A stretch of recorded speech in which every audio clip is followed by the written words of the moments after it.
Just have another commissioner that's almost here. Actually, two of them, board members, so we don't have a quorum yet.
Good evening, everybody. Thank you so much for coming. Today is Thursday, September 18th, 2025. The time is now 5:35 p.m., and this is a special joint meeting of the Boynton Beach Community Redevelopment Agency Board and the City of Boynton Beach Commission is now called to order. Let's proceed to the invocation led by Board Member Hay, followed by the Pledge of Allegiance led by Board Member Kelly. Let's all stand for the invocation and the Pledge of Allegiance. Let us pray. Father, we thank you once again for another day. Thank you for the opportunity to come together as a board to discuss the issues that are before us and to make the right decision. Father, we ask that you be in the midst of all that we do and the decision that we make, that it will be for the betterment of the city of Boynton Beach and the citizens as a whole. Bless this board and those who have come out to give their input to the issues that are before us. And Lord, we'll be so careful to give you all the honor and all the praise that you deserve. For it's in your name that we do pray and ask it all. Let every heart say amen. Amen. I pledge allegiance to the flag of the United States of America and to the republic for which it stands, one nation, under God, indivisible, with liberty and justice for all. Thank you, everybody. Let me turn to our city clerk, Maylee. If you could please begin the roll call. Chair Shelton, Present. Vice Chair Hay, Present. Board Member Cruz, Present. Board Member Turkin, Present. Board Member Kelly. Here. Chair, you have a quorum. Thank you. We are now moving on to additions, deletions, corrections to the agenda. Let's begin on my right with Board Member Cruz. Nothing for me, Mayor. Thank you. Board Member Hay. I have nothing. Board Member Kelly. No, I'm good, thank you. Board Member Turkin. Oh, good to go. Motion to approve. Second. We have a motion to approve in a second. All those in favor say aye. Aye. Motion passes unanimously. Let's now turn to legal counsel. Are there any updates? Nothing from legal, thank you. Great. Information items to disclose. Can we start to my left with Board Member Turkin? Nothing. Board Member Kelly? No, I don't have anything, thank you. Board Member Hay? Nothing. And Board Member Cruz? Nothing for me, thank you. Great. Let's move on to the next portion of the agenda, which is public comment. The public comment section of the meeting is for the public comment on all items on the agenda or items that are not on the agenda. Each speaker will be given a total of 3 minutes to comment on all items on the agenda. However, the board retains the right to increase or decrease 3-minute limit prior to the start of public comment. Each public speaker shall be given the same number of minutes unless it becomes necessary to terminate a speaker's comments in order to maintain orderly conduct and proper decorum in a public meeting. Persons making public comment may not assign or donate their public comment time to another individual to allow the other individual time to comment. However, any persons requiring assistance will be accommodated as required by the American Disabilities Act. Prior to addressing the board, speakers present at the meeting will go to the podium to make their comments, and speakers participating virtually will unmute their device at the time requested. Speakers may be asked to state their name and address for the record. Any person may provide written comments to the board prior to the board meeting. Are there any public comments? If so, please come down.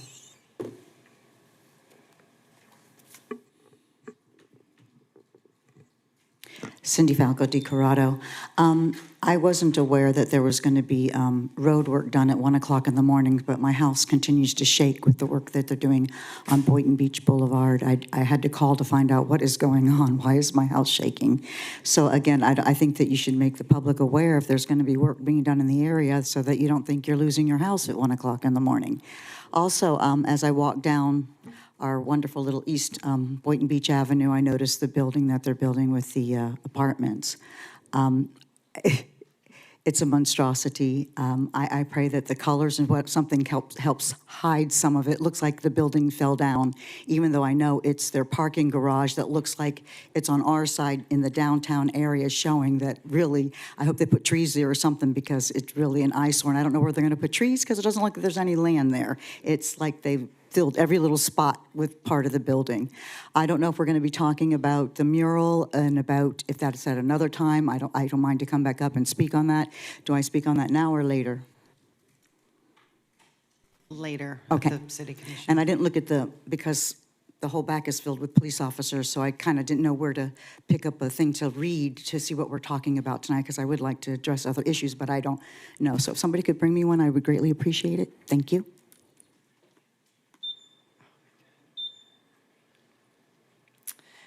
Is anyone else here for public comment for the CRA meeting?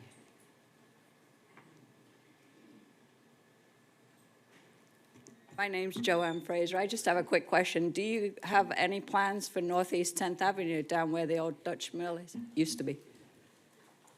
We don't address anyone that comes up, but we can, if you want to give me your information, we can have some staff get back to you on this. Please. Thank you. Can you give your information to the clerk, please? Right here, Maylee. And then we'll have somebody get back to you. Anyone else for public comment?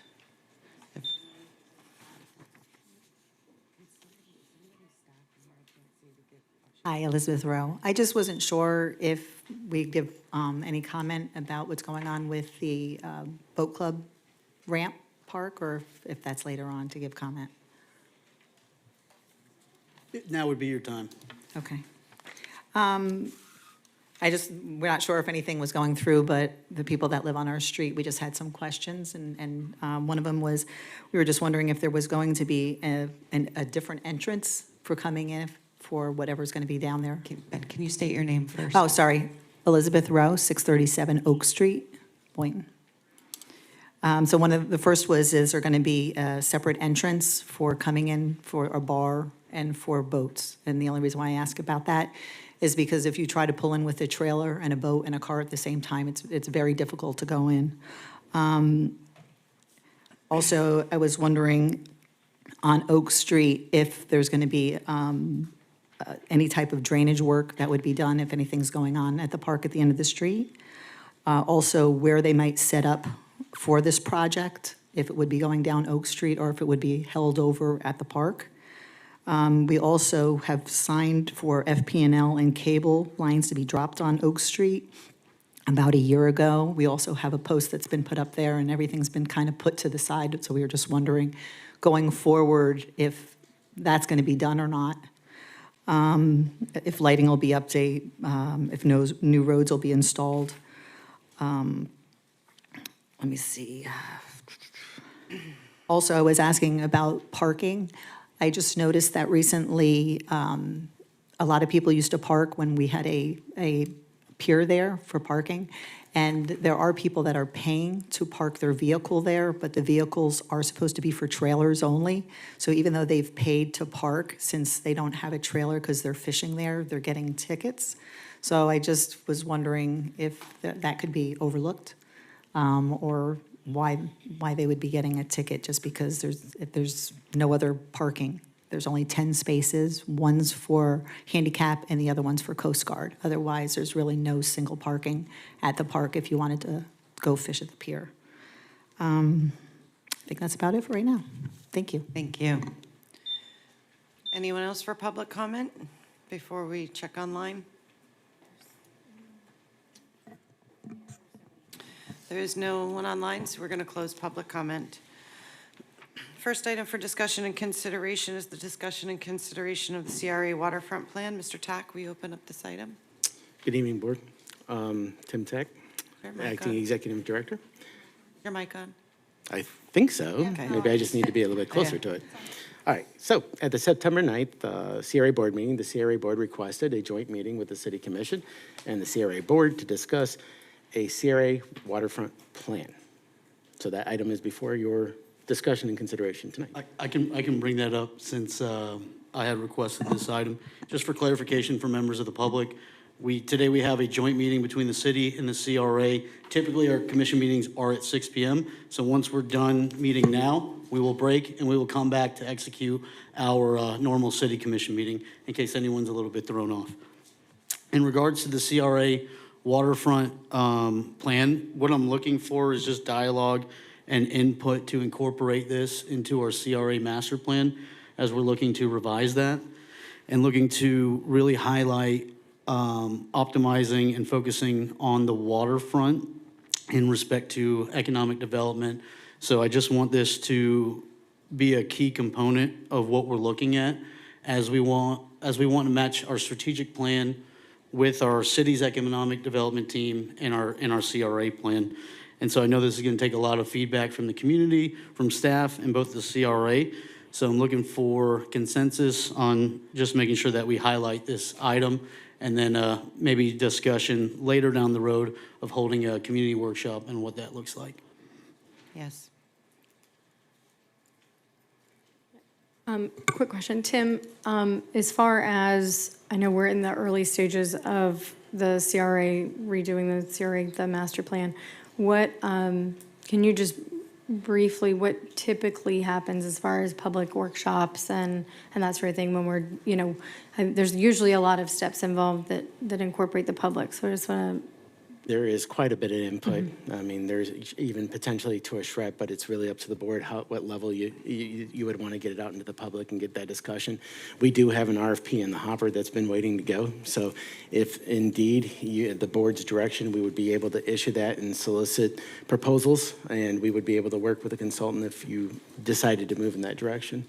But as far as the public input, I mean, it could be as much or as little as you like. It's And then- completely up to the right. board. And then as part of that RFP, do we highlight some of the key components like a waterfront plan or a commercial industrial plan or some of the things that are on the discussion tonight? Are those part of like our wish list? Is there? a Right now, wish it list? isn't, but it can be. Okay.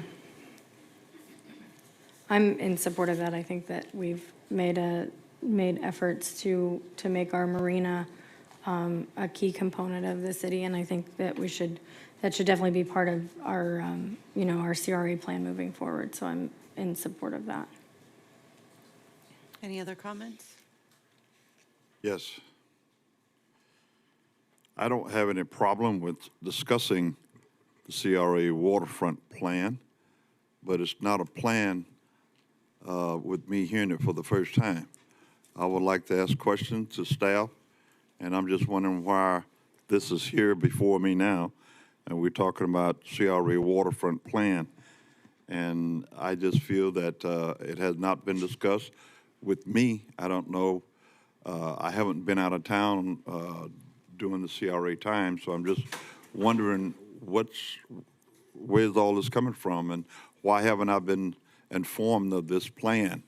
When you plan something, that means there's been some input along the way, and maybe I didn't get the memo or the email, but I'm just wondering where's all this coming from? I don't know anything about it. Board Member Turkin? Thank you, Chair. Yeah, so in May, I'm not sure if we recall or not, but I think the last joint meeting, this body gave unanimous consensus that we were going to focus on economic development and optimizing waterfront tourism and taking a look at our most precious asset in Boynton Beach. After its people, its waterfront. And so we've discussed this in May, and this is a formal follow-up that, again, we got consensus on at the last CRA meeting.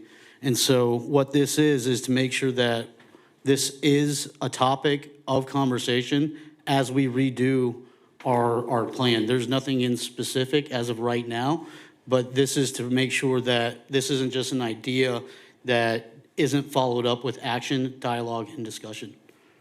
But this is not the time for that because we haven't had that discussion. That's all I'm saying. I'm all for it when the time is right to discuss it, and we'll do it that way. But is this a reminder to the staff to make sure that's included? If that's what you're saying, fine. Yes, that's what it is, sir. Okay, with that, we'll let it go at that. But I'm not going to be discussing that tonight. No, and I think we do need the community input, so it's Correct. good that we have the consensus for that and we accomplished that at this meeting. Move right along. Okay. No other discussion items? We can continue to move on? Yep.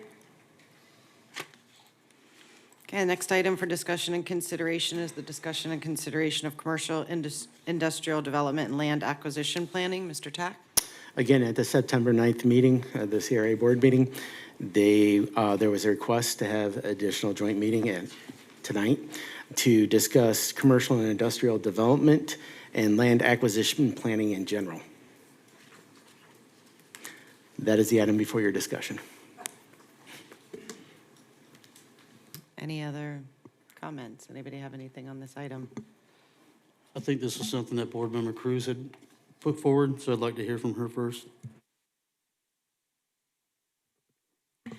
All right, yep, so as per the last CRA meeting, we received multiple offers from multiple different landowners that were interested in having the CRA purchase their property.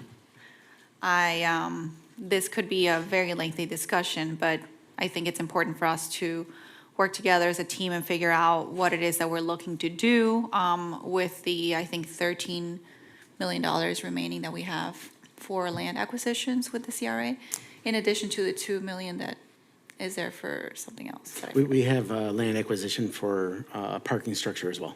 Parking structure, okay. So just wanted to have a quick discussion as to what do we see as our plan going forward, and kind of going from what goal we're going to have to then decide, what land we're going to procure. Board Member Turkin, did you have something before I chime in on this?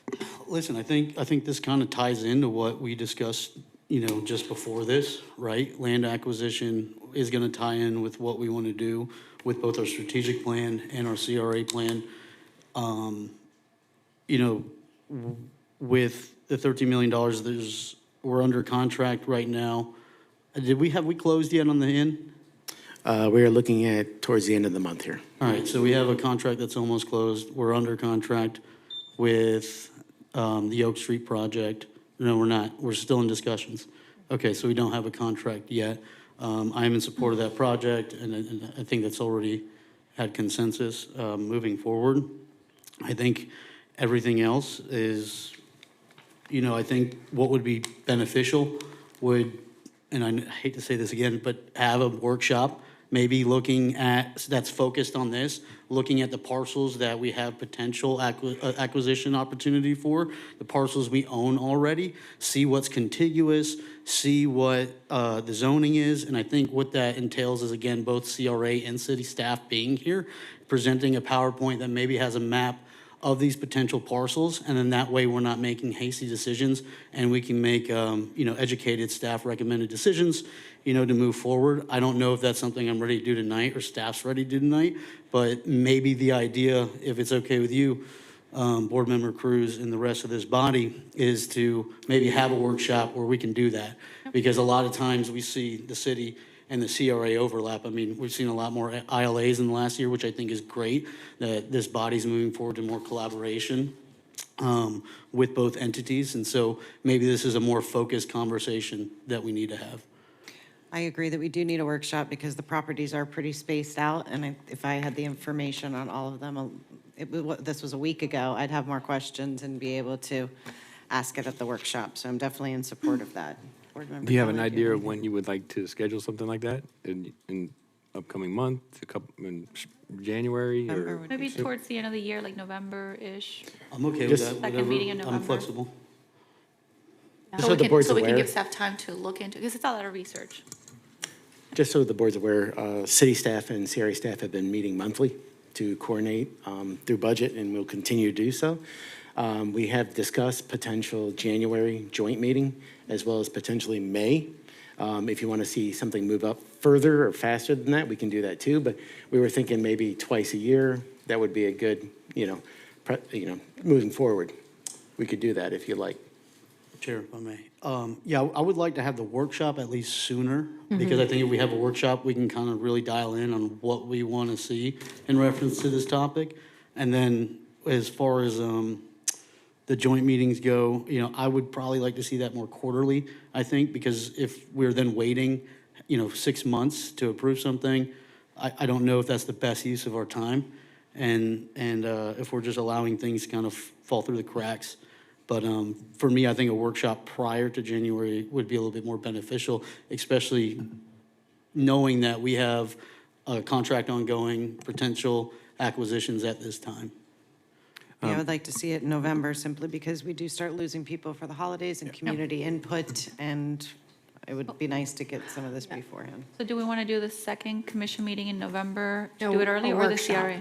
Just We're doing a separate workshop, Workshop, separate workshop. We can't do this. I mean, this is too important for us to have conversations about what we're gonna do with properties, and I imagine that, I would hope the CRA staff and city staff will work together, maybe a list of properties and discussion points for us to talk about of what we already have, what's been talked about. I made this very clear when we were discussing those 13 parcels, that before I even considered it, that I really knew what the resident buy-in was gonna be for those properties, because the last thing I would want to do is spend a lot of money on properties with an idea of what we have in mind. And then the residents, I know, Board Member Turkin and also Chair, this is your neighborhood, but, I would like to know that we have, resident support moving forward with whatever plans happen on that before we go and pull the trigger and spend that kind of money.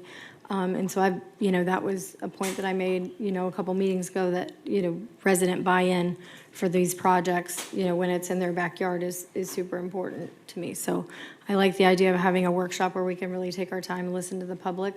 and have an open conversation as opposed to trying to squeeze it in on a half hour before a meeting. So, and the joint meetings, I think we can be flexible with the joint meetings. Let's get the first one scheduled in January and then go from there. If we have stuff we need to talk about, we can always pop one on sooner, but I don't want to have a meeting just to have a meeting. Because there's a lot of staff here to run these meetings, so, these joint meetings, so.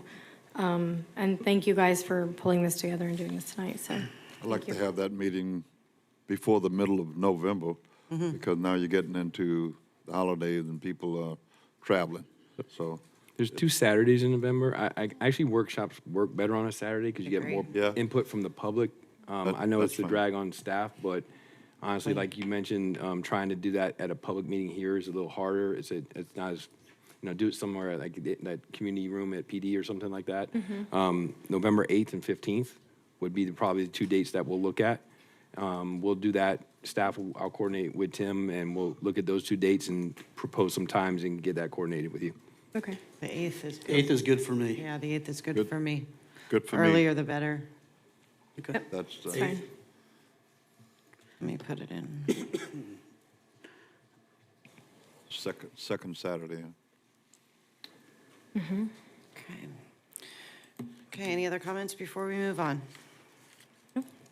Next item for discussion and consideration is the discussion and consideration of the city procurement policy. Mr. Tack? Catherine Rosmell, CRA Legal, will be presenting this item. Hi, good evening, Catherine Rossmell, Lewis, Longman, and Walker. This item is before you just to work out some of the procedural niceties related to your search to fill the executive director role of the CRA. As you all are aware, the CRA operates under the city's procurement policy and has let forth several methods to try to secure an executive director, including advertising, using a headhunter, issuing a request for proposals. And so under the city's procurement policy, there is a waiver provision that exists. So I've asked, and the city has kindly provided their purchasing director to come here tonight to simply confirm that we could enact a waiver policy. And upon his confirmation that that's an accurate read of the city procurement policy, I will ask you all if you'd like to secure a waiver so that we can consider all the options. So if you wouldn't mind. So just for clarity in the record, can you state your name? Yeah, good evening. Andrew Rozwadowski. I'm the Procurement Division Director for City of Boynton Beach. Perfect, thank you. And can you just confirm that under the city's procurement process, the governing body has the authority to waive procurement procedures upon a finding that it's in the best interest of the body they represent, and if it's based on appropriate factual findings? Absolutely, yes. All Yes. right, perfect, thank you very much. Thank you for coming for that. Okay, so if this board would like, right now you have, there are several parallel tracks that are before you. You have issued an RFP, and you have secured a headhunter or a recruitment specialist to secure an individual person that might serve as your executive director. Currently, it's difficult for you to compare those two things because they've been running in parallel process. If you so elect tonight, you may waive the ordinary procurement processes to allow you to compare those somewhat apples to apples. This finding does require you to make factual findings, including a consideration of time constraints, which in this case, the information shows that we have been without an executive director since October 10th of 2023. This is an unusual position, and it is a service that is particular to a person or a company that it could provide. In other words, it's not fungible. We couldn't just go get pens from another supplier, or we could go get pens from another supplier with about equal results. That may not be true of an executive director position. And the RFP that came back resulted in one corporation that applied and one individual that applied. So it came back a little bit unusually, I think, relative to what the expectations may have been. So given those factual findings, if you all agree with those factual findings and support them, you may vote at this moment to waive the procurement processes pursuant to the procurement code. And then after that, you'd be able to secure an executive director in whatever format you found appropriate. Any comments from the board? Any questions? No, Chair, no questions. This was something that I had brought up after, 2 CRA meetings ago when we had lots of different angles going, after reflecting on that meeting, and seeing that, we were probably needing to make a decision sooner rather than later. I got with city staff and CRA staff to really look at making sure that we looked at all of our options. And I spoke to Andrew, and he told me of our procurement policy and how there is this waiver opportunity where we could really holistically look at the options and discuss it. And I know, during that meeting, Chair/Mayor, but Chair, I know that, there was options to go with a person or go with a company. And so I wanted to bring this up so we could make a decision, because I didn't want to string it longer than it really needed to be. We weren't sure how many responses, like you mentioned, Catherine, how many responses we were going to get to an RFP. And as Andrew can say, can tell us, sometimes we get, 50 responses to an RFP, which could drag it out for months and months. And so now we're in a position where we only had really one, I feel like, qualified response to the RFP. So I feel like we're in a different situation today than we otherwise would have been.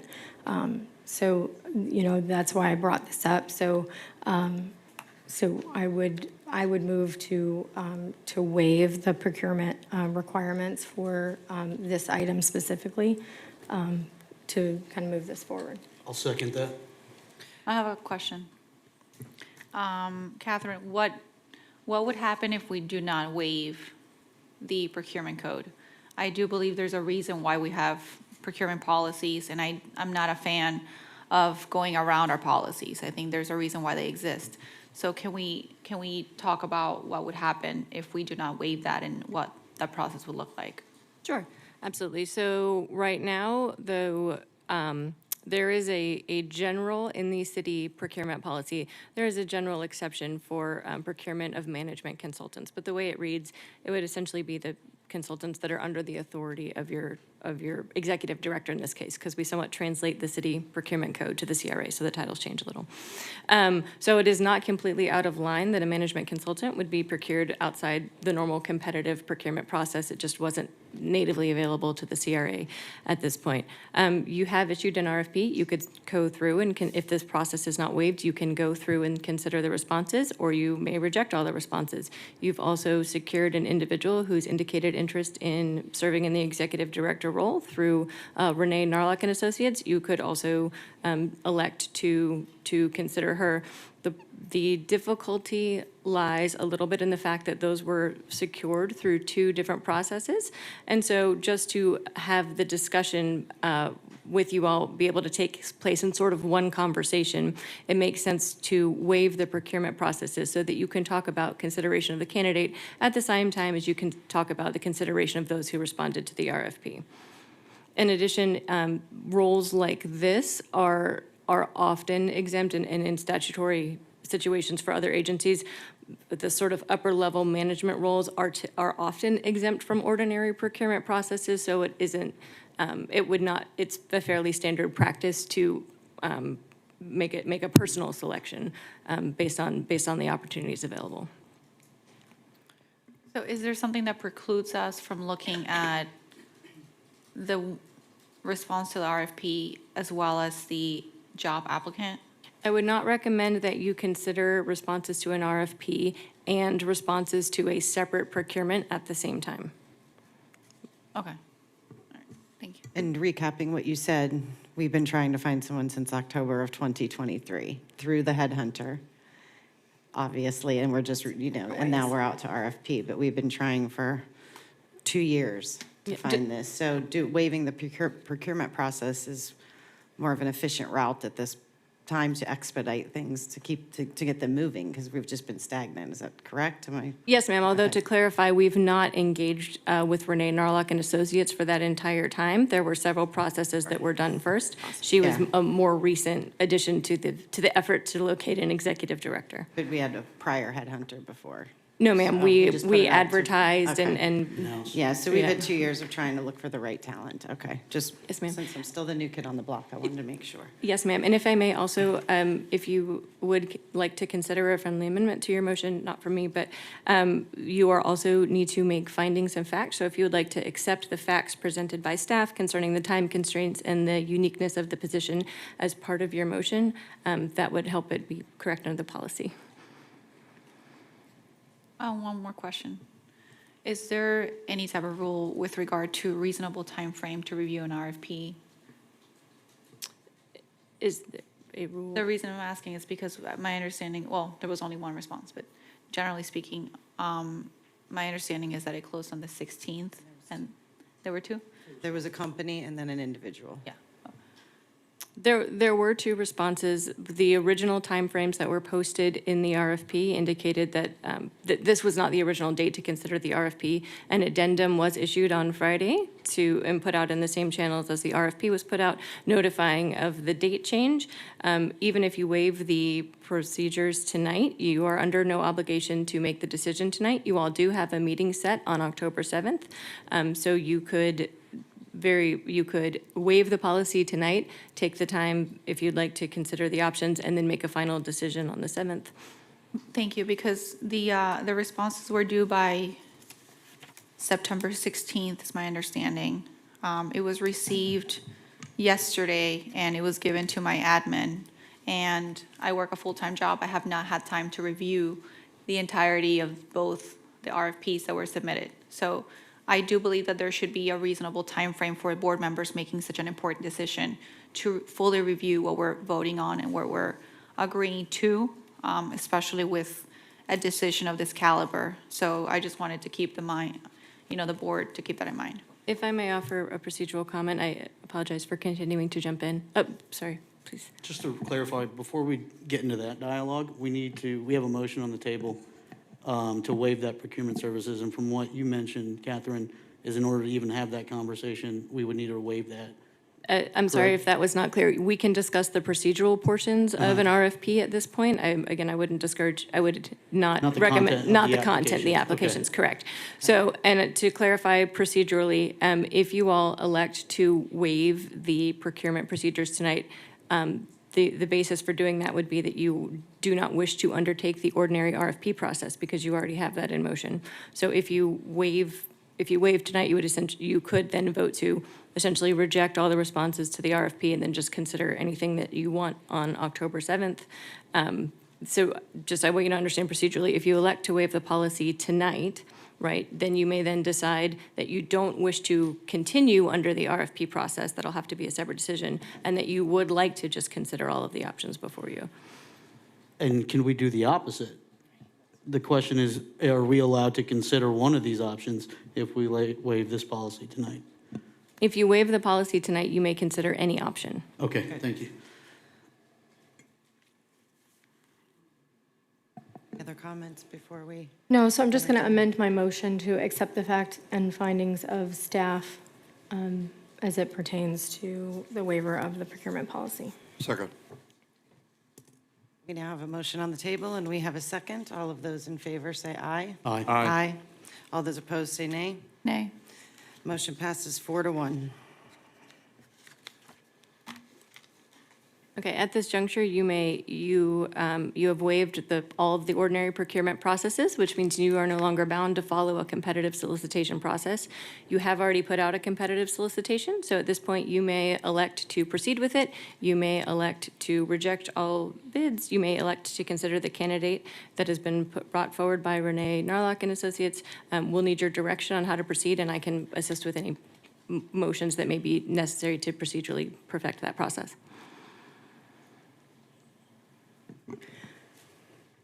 Chair. Yes. So, and I will speak for myself, I won't speak for anyone else, but, when we went down this road 2 meetings ago, I was anxious to fill this spot, and after reflecting, after that meeting and really taking into consideration my colleagues, in particular you, Chair, that position works closely with the chair, and I certainly wouldn't want to have someone in that position that you did not support and did not feel like was a good fit for you. And I, so upon reflection, I think that, we did, proceed or decide to move forward with an individual candidate as well as looking at, the RFP.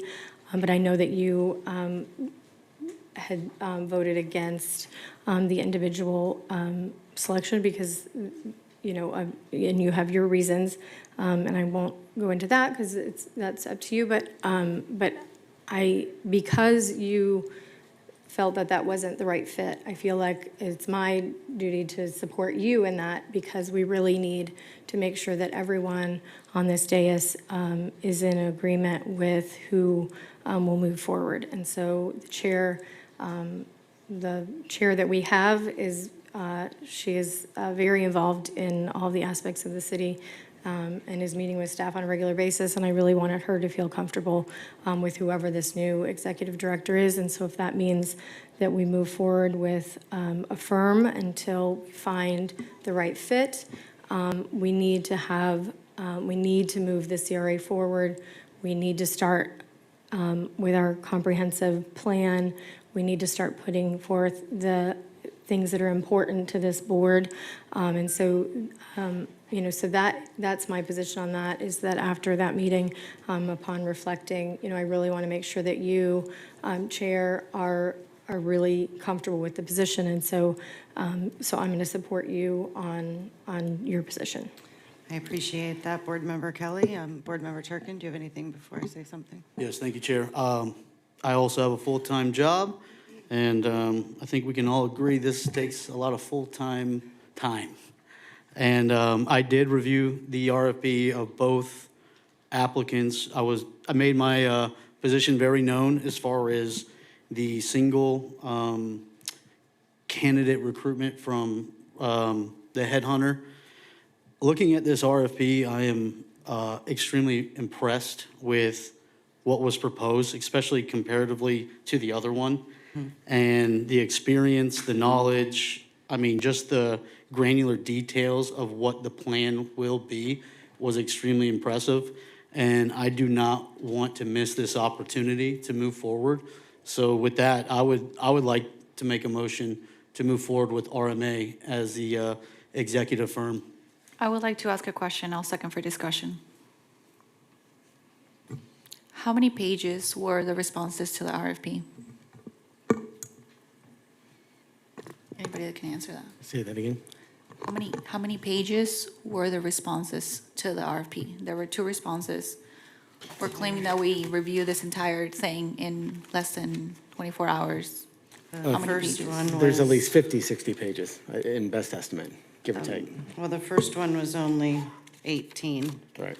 besides other documents, and then you have a full presentation of RMA. So, It was emailed yesterday as well, digitally, before the hard copies were delivered. yeah, which Yesterday, right. minus all of the documents, you're looking at the same. We're thing. having this meeting at 5:30 PM after a full day of work. I don't believe that this is enough time to review it. I'm not against going forward with any of the proposed applicants, but I do think that this is an important enough decision that we need to give a reasonable time frame. And even when we have commission meetings and things on the agenda, a reasonable time frame oftentimes means about at least 3 to 4 days or a week of letting people know that this is going to be up for a vote. I strongly would suggest to the board to give this a reasonable time frame. I don't believe that 24 hours is enough time to review this, knowing that today was a full workday and we had this meeting at 5:30. So unless you guys already, I won't say any further than that, but I think that there should be a little bit more time to review this. Nobody is going to withdraw from this after spending time and effort in submitting an application. And I do believe that it is in the best interest of the residents, of the taxpayers, to have an educated board and to be able to have a decision that's made with facts and figures and within a reasonable time frame. That's all I'm asking. Sure, if I may. Please. Yeah, I think part of that is, I'll speak for myself. I take doing my due diligence extremely seriously, and I've made an effort to be diligent about this because we've been at this for 2 years, right? This is not a new thing. 24 hours? We've been looking for an executive leader for 2 years. We received the responses to I'm this not done RFP on the talking. 16th. Right. Okay. We're not And gonna- we received it yesterday afternoon by email. Can I finish?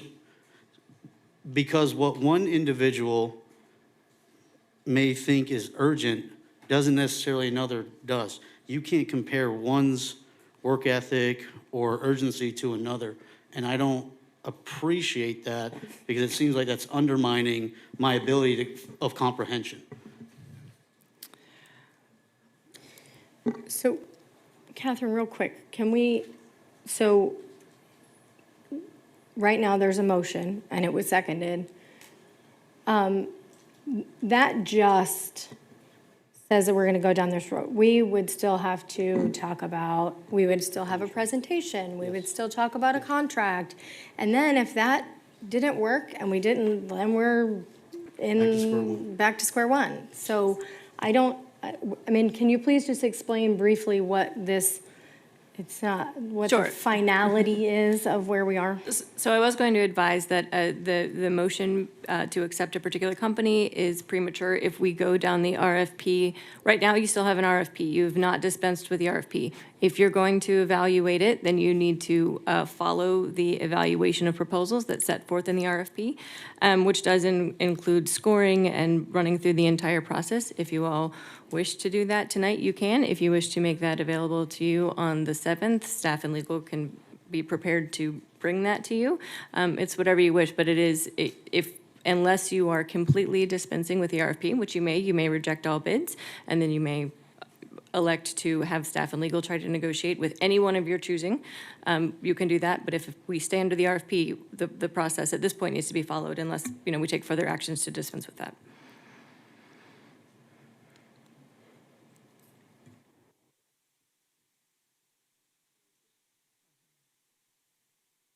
It's just sort of strange to me that I too just received this not that long ago, and I feel we're trying to rush things a little bit. Yes, we have been at this for over 2 years, and it just surprises me that we're trying to find the perfect match, and at the same time, we selected a person in the highest position of the city who didn't have the full qualification. And so I'm wondering what is the difference? We gave them the direction to staff to start some kind of contract negotiation with one of the individuals that we thought and we agreed on that qualified. And I don't know, I believe they have that under contract or close to it. But again, here we are talking about going with, I haven't read this, I haven't had the opportunity to look at it yet because it was just given to me. And I think, again, we're rushing things. And I don't understand why we've been waiting for too long, for 2 years, why all of a sudden that we're in such a hurry to go with a consultant rather than looking at those that are qualified, that are waiting to get this position and are qualified to do it. So I'm not ready to make a decision tonight. I would be looking at this with a fine-tooth comb, and I'll be ready by October 7th or whenever our next meeting is to make a decision on this. But something doesn't feel right here.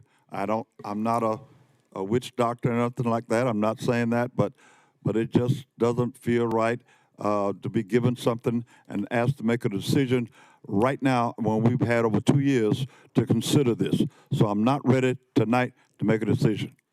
I will just say this. It has been 2 years. We are dealing with budget. We are dealing with big decisions. We are dealing with acquisitions of parcels. And if the right candidate had come along before I was this chair, I would have trusted that this board would have chosen one. But out of all of the applications that we received to date, in my opinion, everyone, minus being able to read these documents, everyone has had plenty of time to go to those municipalities that we received those applicants and see what those cities were like. And they did not match Boynton. They did not have the challenges of Boynton. They did not have the experience in every single capacity that we need to run this CRA properly, whether that was for the historical side, whether that was for budgeting, whether that was for attracting the right business, whether that was for land acquisition. You couldn't combine all of those applicants at one together and get enough. So I don't think we're rushing it. I think that we have been waiting and waiting, and finally we open up to an RFP process and get a company that has a proven track record, and I'll stand behind it. Board Member Turkin, you have something to say? No, just want to, there's a motion on the table. If I can just get some clarification. That motion is to move forward with, we have the ability to move forward with a selection from the RFP, and then at the October 7th meeting, we could have a presentation and make the final decision at that point in time?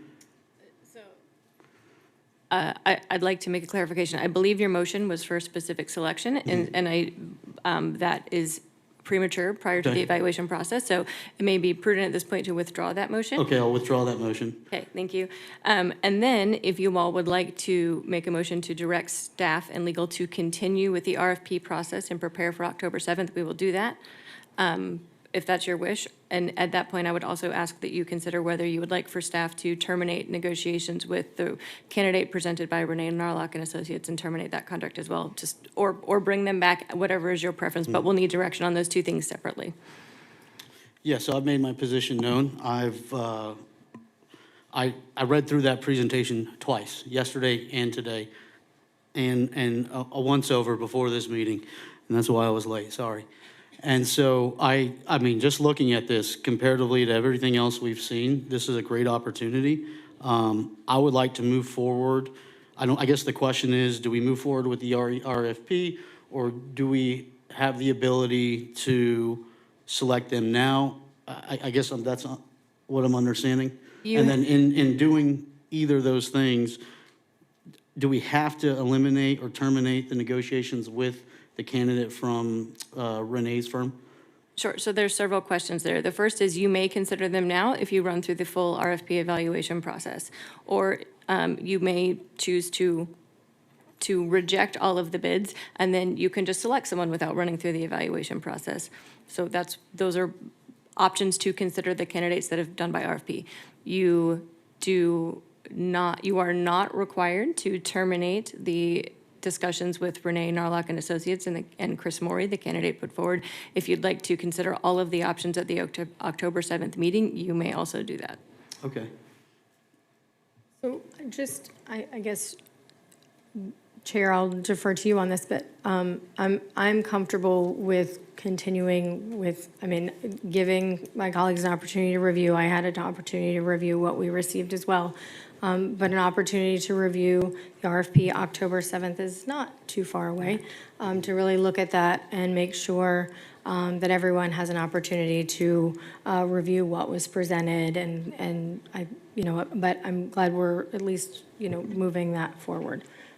So that's my position on that. I think it just gives everyone an opportunity to review the information, and if you're okay with that, then I am. that's fine. So And I ask the board to please do their research, and if that means driving down to these other municipalities and seeing, instead of just trusting what's on paper or what's said, because the proof is in the economics of these other cities, and you can see it. Sure, if I may. So I'll make a motion to continue the RFP process and have that presentation on October 7th, and ultimately make that decision then, with not stopping the negotiations with the current candidate. Is that okay? I'll second for discussion, and I do have to say, I agree with that. I think that's reasonable. It gives the board more than 24 hours to review, although we have been in this process for 2 years. It is inaccurate to say that we have been reviewing this for 2 years because we just received the RFP results yesterday. So I just want to clarify for the record. I would be fine with discussing this on October 7th after we actually review a presentation and not vote prematurely before we review a presentation. Thank you. We have a motion on the table to continue the RFP process to present on October 7th, not stopping the negotiations with the Renee Narlock and Associates, Narlock yes, and ma'am. Associates. And we have a second. All those in favor say aye. Aye. Aye. All those opposed say nay. Motion passes unanimously. For that meeting. Chair, I'm going to go ahead and ask that we table 9D, given the discussion that we just had. Agree. Do I have a second? Motion to table.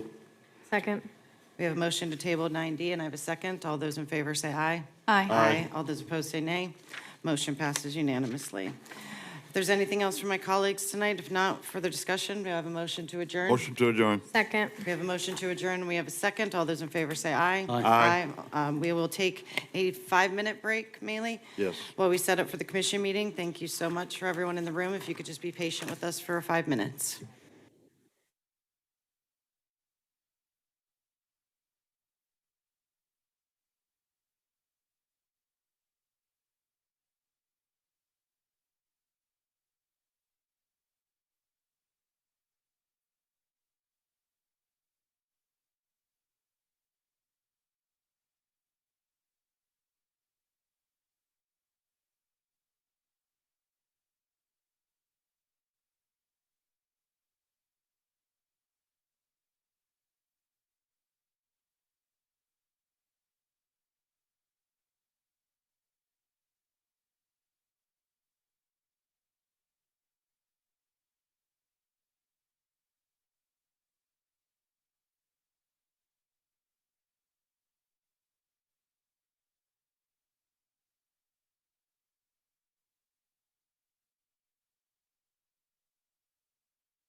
If everyone can be seated.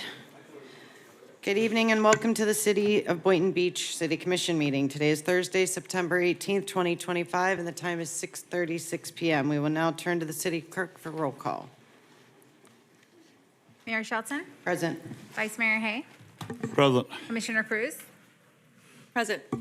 Commissioner Turkin, Present. Commissioner Kelly. Here. Mayor, you have a quorum. Thank you. Mayor, if I may, before we start the invocation, I would like to see if we could have a moment of silence for Charlie Kirk and all those who have suffered and their families from political violence. Sure.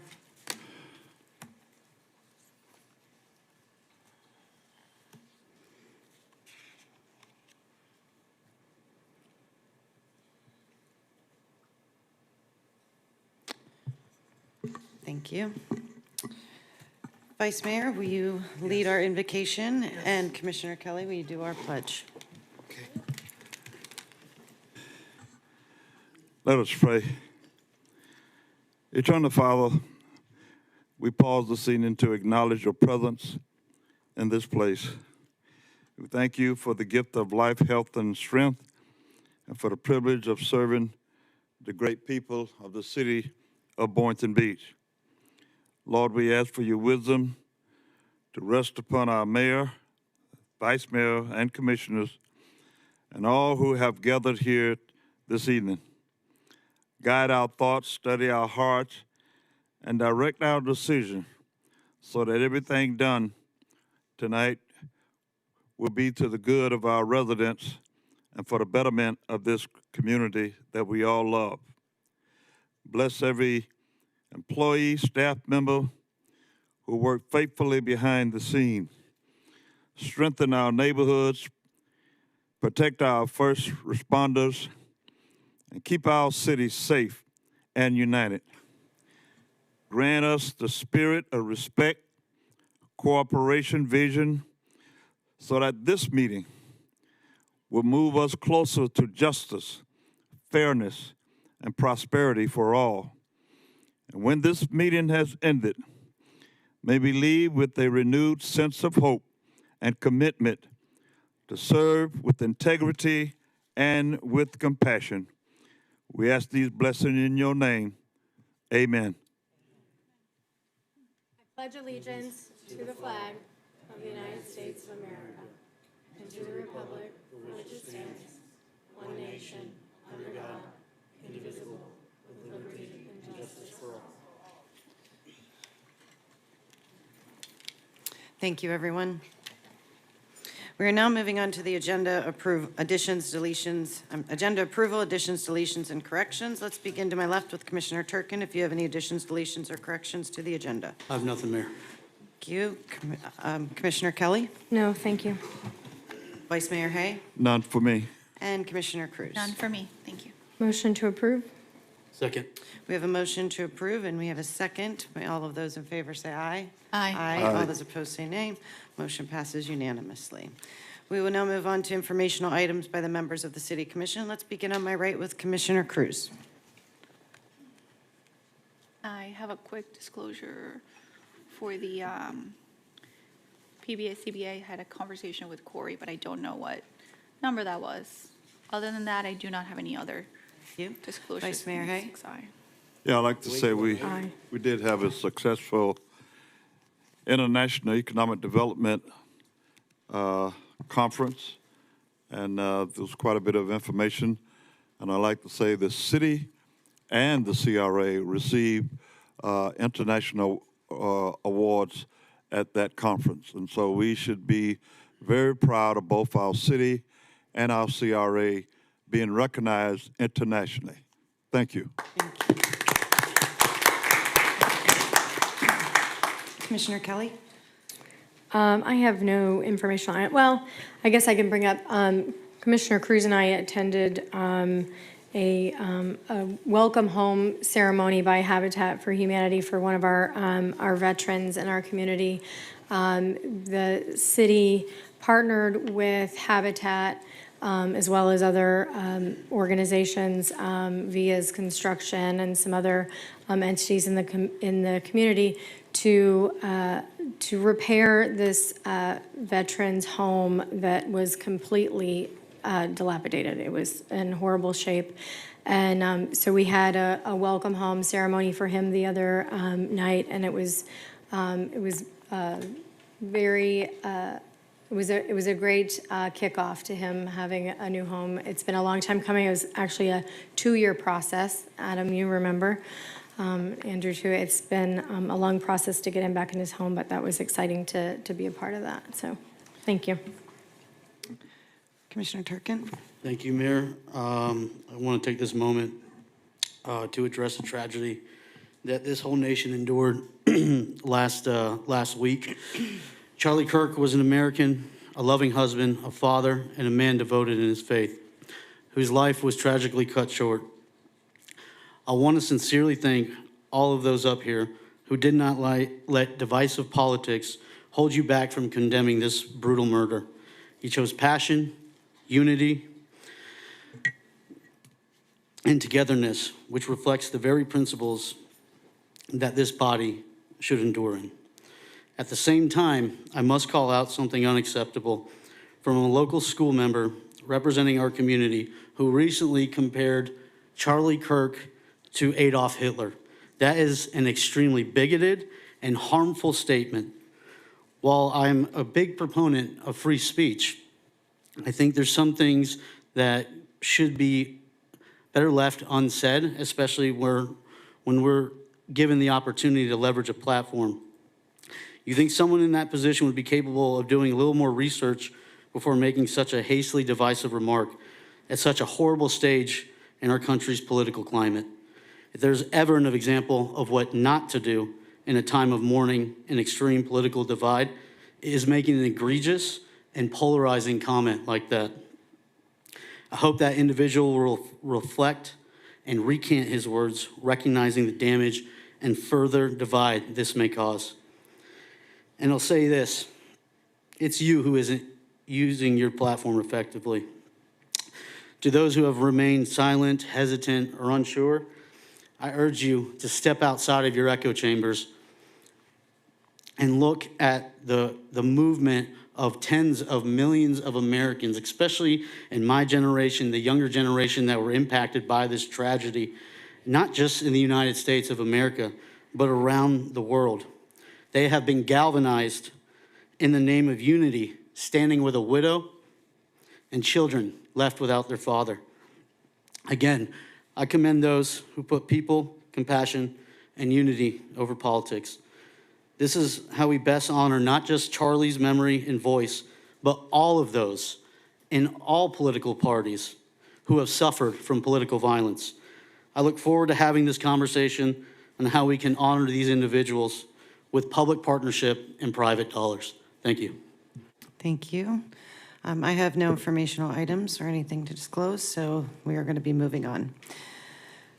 The next agenda item is proposed resolution number R25-243 to authorize the annual comprehensive fee schedule rate changes to FY 25-26. Staff, if you could please begin your presentation.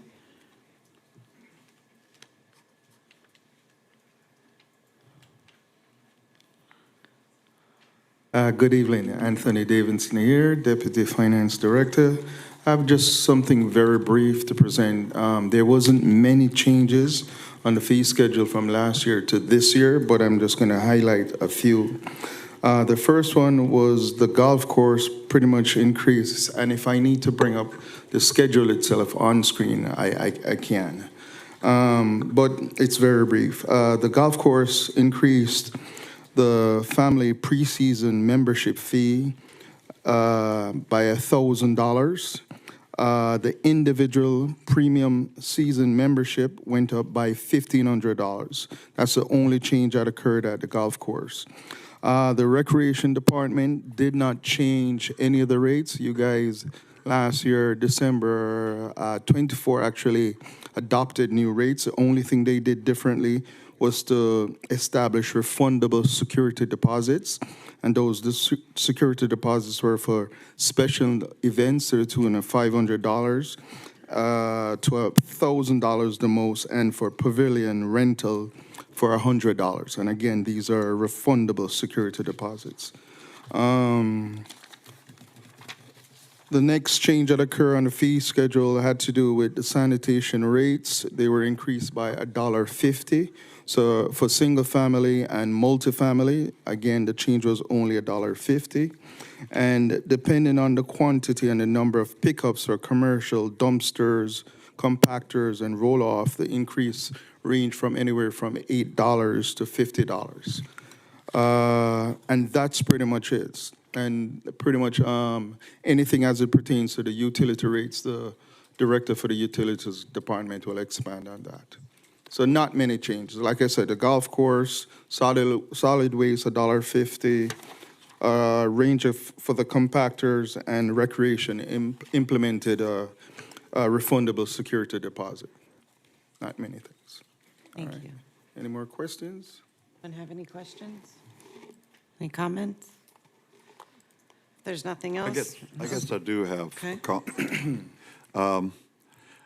I was out at the Links Golf Course a couple of weeks back, and I'm not a golfer, but they had me driving balls, okay.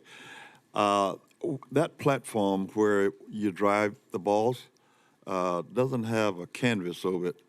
And I was wondering, it shouldn't be that expensive to put a canvas over that people that are driving the balls so they wouldn't be directly in the sun.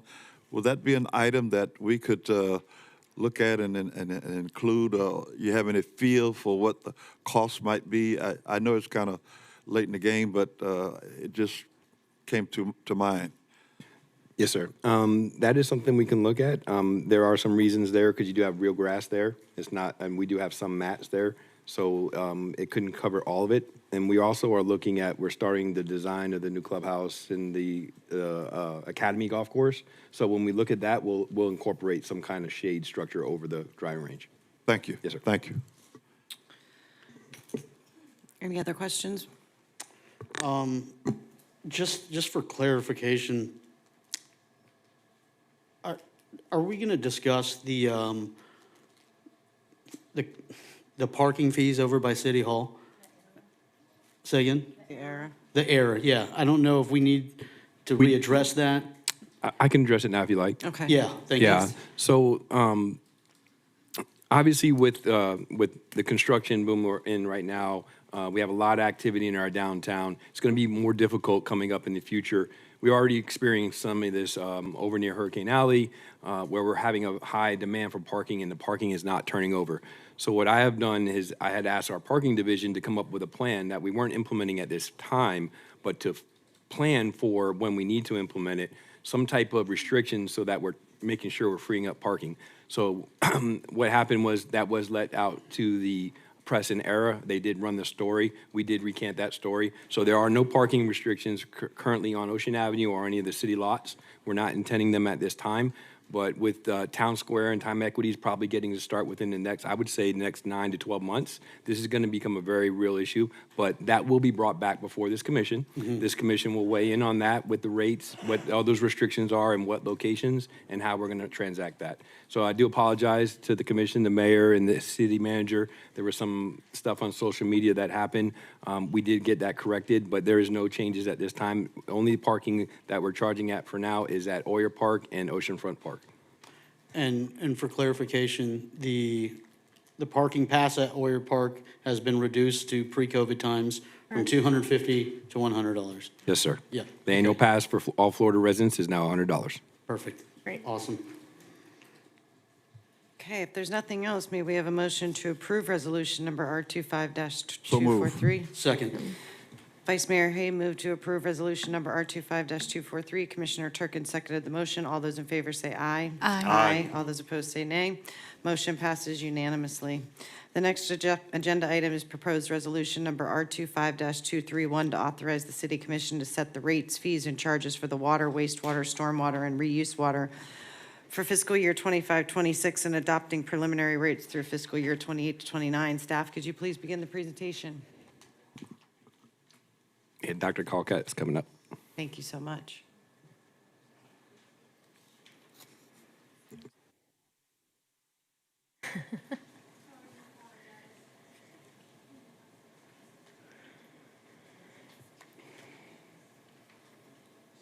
in the back.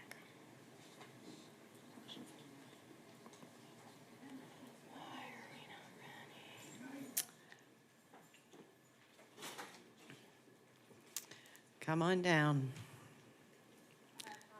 It's all right. I always feel like Bob Barker when I say that. Price is right. Good evening, Mayor. Good evening, Commissioners. I apologize. I just had too many stacks and stacks of sheets with me. The utilities has really worked on, with our rate consultant to really look at what the needs are for the future. And a lot of our needs are driven by infrastructure, frankly, more than anything else, especially the water treatment plant that will require a lot of money to be able to build and meet the regulations that are coming in a couple of years for us.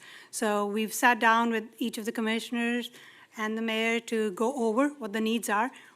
And besides the water treatment plant, also the infrastructure in the field, the underground utilities, our lift stations, the system itself is getting old and not a lot has been invested in the system in the past few years. And so because of that, we are reaching that inflection point where we need to make sure that we are investing so that we can continue having functional systems for the future generations. So all of those things have been considered in coming up with what can be, what the rates need to be. And so what we are presenting is what we say, what is required based on the calculations and analysis that we've done. We've also we are continuing to look at affordability. So if there are customers who can't afford these rates, there are programs in place that we can help out with. We have payment plans that we can set up and work through. We've also presented that compared to other municipalities in the area, we are one of the lowest rates for utilities.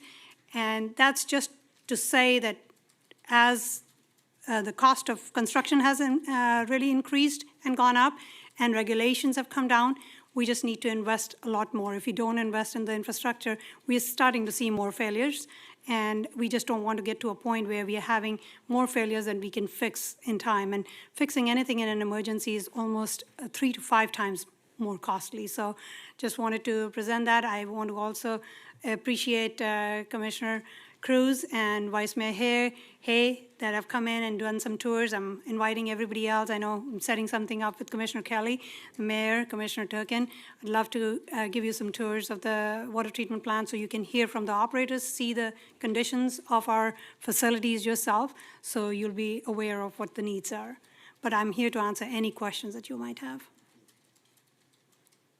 Just one question, Mrs. Moore, for the public. What happened 2 weekends ago that wasn't due to this situation, right? That was No. something that had happened with a Del Rey staffer or something? No. Okay. It was basically, we had contractors working just inside the plant, and a pipe broke while the work had been done.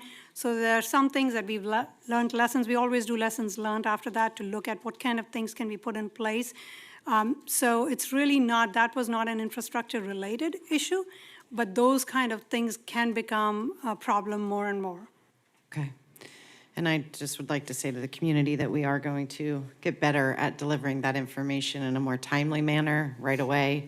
I was able to put it out on my social in the morning, but I know the city had some technical stuff they had to work out, and we're going to be working that out so that doesn't happen again, and there won't be those delays to the community for emergencies like this and any other emergency. And I'll personally apologize for that, and we are already working on getting some templates in place, making sure that there are statements that we can put out to let people know. We're also developing what needs to happen, depending on the number of people that might be impacted. Do we do reverse 911 or not? Okay. So we are coming up with those processes. So we had them in place, but this was a little bit bigger than something that has happened to us and so on, because sometimes if it's the whole city, it's easier. Everybody is. When you have to determine exactly where their line is, where you're going to say that this is the number of people who are going to get impacted, it requires a little bit more information gathering, and that took us a little bit of time. Thank you so much. Poonam, just a question for informational purpose. The fact that it affected only those east of I-95, is that assumption that the east plant serviced the east side and the west plant serviced west of I-95? It's not, the system is contiguous, but obviously as the water leaves the plant, the closest you are to the plant, those areas are going to get that water first, and then everything will get mixed towards the middle of the plants. So this break occurred at the east plant, and it was only one side. So we have what are called points of entry into the distribution system.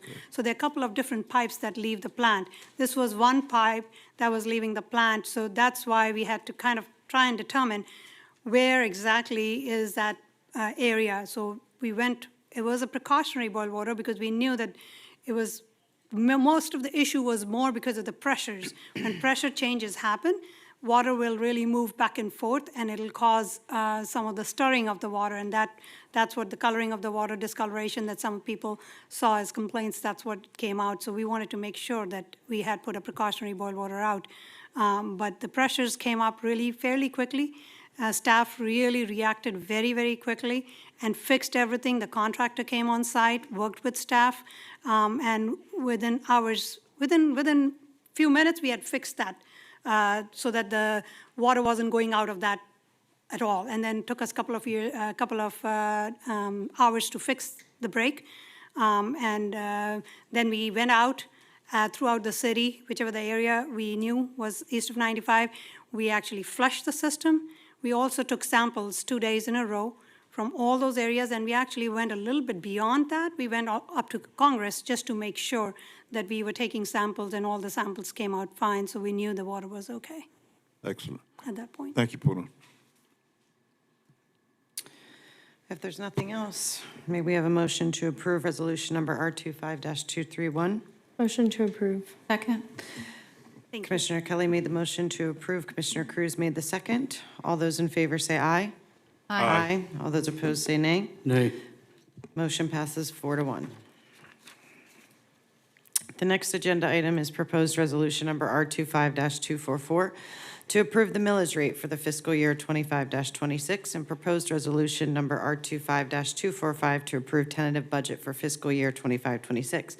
Maylee, please read R25-244 and R25-245 into the record, please. Public hearing and approval of proposed resolution number R25-244, a resolution of the City of Boynton Beach, Florida, adopting a final millage rate for the city's general operating fund for the fiscal year beginning October 1st, 2025, and ending September 30th, 2026, providing that the final millage rate of 7.7500 mils is 5.06% above the rollback rate of 7.3764 mils, providing for severability, conflicts, and providing for an effective date.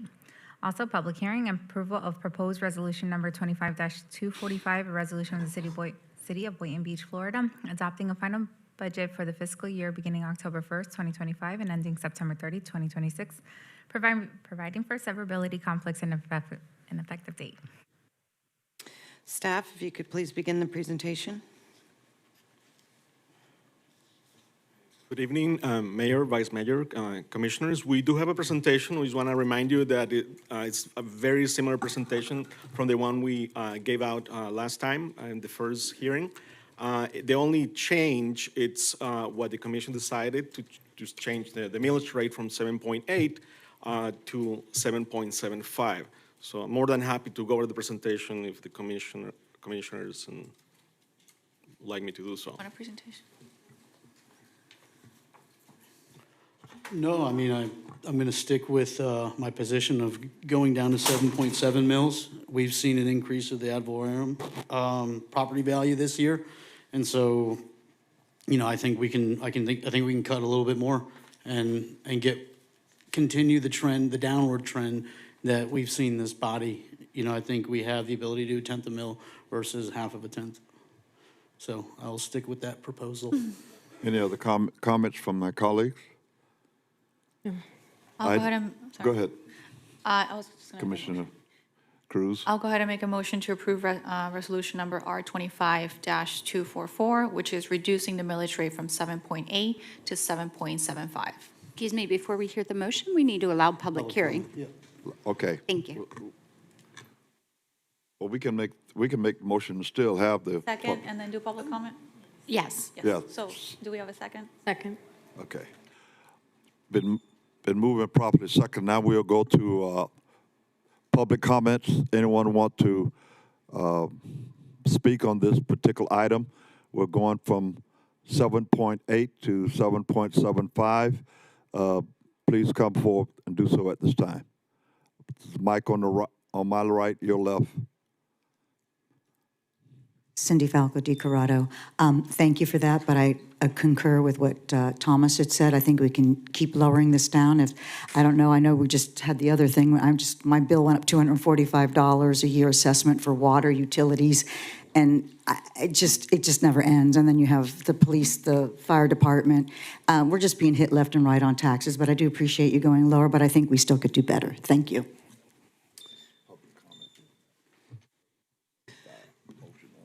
Thank you. Anyone else for public comment? If you have it, get to the podium, sir. Please step up to the On this mic and item. state your. And it is only on this item. I guess it works, right? Yeah. Oh, or is this the regular public comment? No, it's Like only the- on this item. It's about the what? It's only on this item. The Yeah. millage rate. Okay, no, thank you. Great. Okay. If there's nothing else, We have a motion and a second. you already do have a motion and a second? Okay. We have a motion for R25-244 and a second. All of those in favor say aye. Aye. All of those opposed say nay. Motion passes unanimously. Yeah, the second. So this is a public hearing. I would now open up to public comments for resolution. Oh, we already did that one, okay. we did that. If there's nothing, oh, no, we're past that. We need to Okay. do a public We have to hearing do it on on the second one. R25-245. Okay. Public hearing on it. Any public comments? Because we have a presentation, anything? It's relating to the adoption of the final Okay. budget. Okay. Do we have a motion to approve resolution number R25-245? Commissioner Turkin made the motion. Vice Mayor Hay made the second. All of those in favor say aye. No. Oh, We need public comment. hearing. Public comment. Sorry. Anyone have any public comment? Nope. Okay. We have a motion, and we have a second. All of those in favor say aye. Aye. Aye. All of those opposed say nay. Motion passes unanimously. Moving on, we will now move on to presentations. We have a proclamation for Alzheimer's Awareness Month. Commissioner Cruz requested this proclamation, and we'll read it into the record. The proclamation will be received by Nina Sharp, the manager for Walk to the End of Alzheimer's for Palm Beach. Thank you, Mayor. Whereas nearly 7 million Americans are living with Alzheimer's, whereas Palm Beach County ranks in the top 10 in the U.S. for the largest number of people living with Alzheimer's, an estimated 51,600. Whereas more than 840,000 Floridians serve as caregivers for someone living with Alzheimer's. Whereas 1 in 3 older Americans dies with Alzheimer's or another type of dementia. It kills more than breast cancer and prostate cancer combined. Whereas the City of Boynton Beach recognizes the efforts of the Alzheimer's Association to highlight early detection and diagnosis of Alzheimer's disease and other dementias, education, support, and research, thereby improving the financial, physical, and emotional health for those living with Alzheimer's disease and their caregivers. Now therefore, I, Angela Cruz, City Commissioner, And I, Mayor Rebecca Shelton, declare September as Alzheimer Awareness Month. and is Nina here for you to present it? Nina, come on down. And anyone else that may be with you. I think you have some wonderful people beside you, so please, all of you, come on down. Yeah, of course. Thank you. Hi again, I'm Nina Sharp. I'm the manager for the Walked-In Alzheimer's for Palm Beach and Treasure Coast. Thank you so much, Commissioner Cruz, for reaching out, Vice Mayor and Mayor and all commissioners. We really appreciate this proclamation and bringing the awareness, as Commissioner Cruz spoke, over 7 million Americans, 580,000 Floridians have Alzheimer's. So your support is so impactful. There is hope that's emerging. We're working hard as an organization for care support and research for Alzheimer's. And one of the ways that we do that is with our Walk to End Alzheimer's, which is coming up. It's in Dreyer Park. It's November 22nd.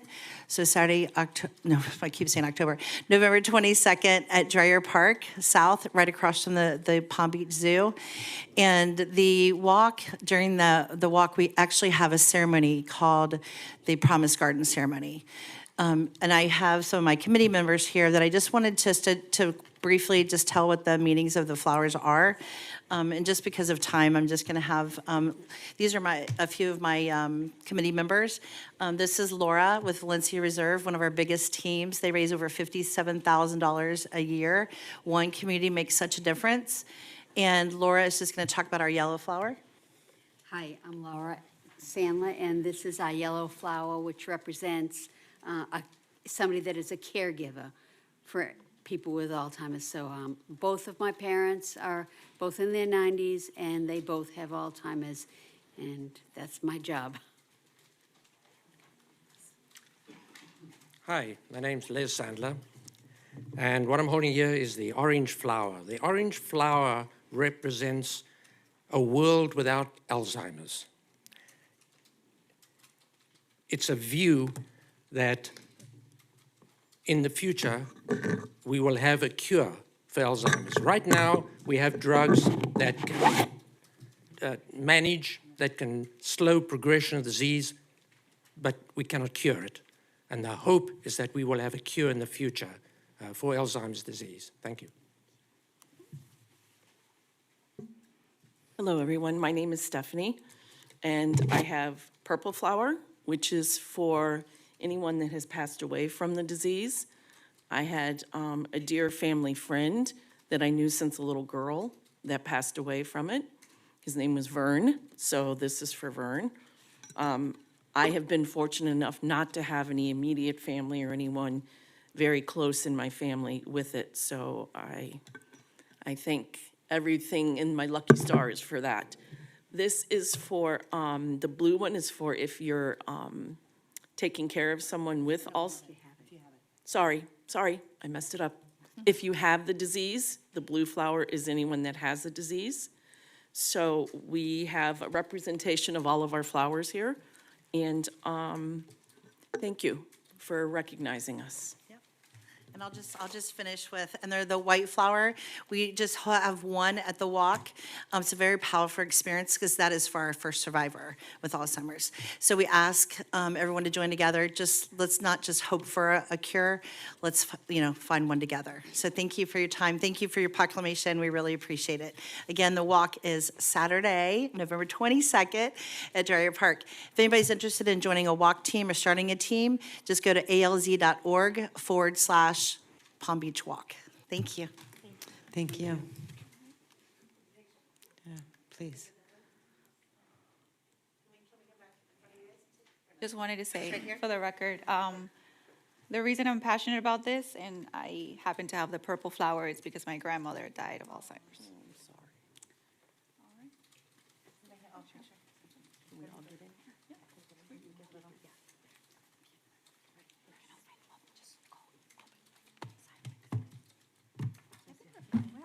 Perfect. Let's get in. Yeah. Thank you. 1, 2, 3. 1, 2, 3. 1, 2, 3. Thank you. Thank you so Can they much. resend it to me? Thank you. Thank you. Thank you for Mr. coming. Chris. Thank you. This is amazing. Thank you. Thank you all. Thank you again. Thank you so much. Thank you. We are now moving on to public audience portion of the meeting. As always, it is 3 minutes per person and it's non-transferable. The same rules will apply. The speaker must address the commission as a whole, not an individual on the dais or in the audience. Insults, personal attacks, and disruptions are not permitted, and you may be asked to leave the meeting should you violate these rules. After we've concluded in-person comments, we'll move to online comments. We do ask that if you do want to speak, please start lining up at the podium. So come on down and line up now so that we can rotate podiums. So if you are speaking, I ask that you do come on down. And sir, you're first. And if you could state your name, please. Thank you. My name is Gary Philweber, and the reason I came by tonight is I have a program that works with employers, whether it could be a town, could be a pizzeria, could be a hospital, could be nonprofit, that through the IRS section, well, I don't get the details, but you get the employees get benefits that the city or the employer wouldn't have to pay for, and it would save tax dollars as well. I didn't get a chance to see how many employees the city of Boynton Beach has before tonight. Do you know offhand? 800? About 800? A little over 900, yeah. Okay, so you're talking anywhere, talk about a lot of money. Talking about like $700,000 a year in tax savings. So I'd like to follow up with someone and come back. I live in Delray, and talk about the program. HR or mayor or whomever. City staff is going to get somebody with you, sir. Great, thank you. Thank you. Next, please. How you doing? David Cass, Boynton Beach. First, on past Friday, there was the senior prom. It was wonderful. All of you were there. I'd like to thank, I understand Mary DeGraffinite and Cody Bonanno of that staff were involved. If I'm missing anybody, I apologize, but they put on a great show. And you know it was great because that dance floor was never empty, and that's why.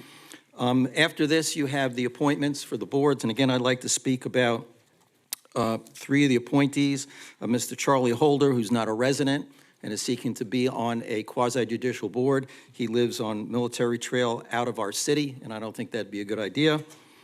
With all due respect to Barbara Reedy, a former long-term resident, she's seeking to be reappointed to the Historic Preservation Board, or Resource Board, whatever it's called, and again, she's a non-resident. And a Dennis Moore-Meal, who is seeking an appointment to the Senior Advisory Board. He lives west of Jog Road, and he's not a resident, and so I would urge you not to appoint them. And because it is going to be reading a first reading of an ordinance about the annexation, I want to say it's a good move. It's low-hanging fruit, Bamboo Lane, Palmira. We have communities in the city who are on the west side of Lawrence Road, and this is a good start to make it right. And if anybody's from out west is against, getting annexed, my suggestion would be to possibly voluntarily, instead of paying a 25% surcharge on their water bill, pay a 50% surcharge, and that way maybe we not annex you. Thank you. Thank you. Next, please. Hello, my name is Emily Ryan, and I was just looking for an update on the plaza in between Lake Street and Oak Street, when that would be demolished. So that's all I was looking for. Thank you. Thank you. Yep. Hello, my name is Dana Knights. I'm actually regarding Ordinance 31 with the annexation of Palmira. I would just like to know who could we go to for more guidance regarding this. For example, we'd like to know how our taxes will change, services such as we'll get additional policing. Is there a plan for service transitions such as trash? When would exactly would take effect? And what about items like we've already paid taxes to the county, we've already I've already, for example, just already paid my alarm permit. How will that stuff be transitioned over? And honestly, I don't even know what district we would be in. So we'd just like someone to give us more guidance regarding this, not saying no, not saying yes, we'd just like more information. Thank you. Good evening. I'm Suzanne Calwera, and it's also about the annexation. I am a Palmira homeowner as well, and she already raised some of my questions as well, and I'm sorry I have to read. But just that the annexation will likely raise property taxes and utility fees, and what's the benefits to our neighborhood? What is this going to bring us? I've lived there since it was built in 2024 for 21 years. And we've already received the adequate fire, police, waste services from the county. And the city taxes would force us to pay for services twice that we don't need. We're already getting services satisfactorily. So, and then pointing out the annexation might affect fixed income residents or those on tight budgets, possibly forcing people out of their homes with higher taxes.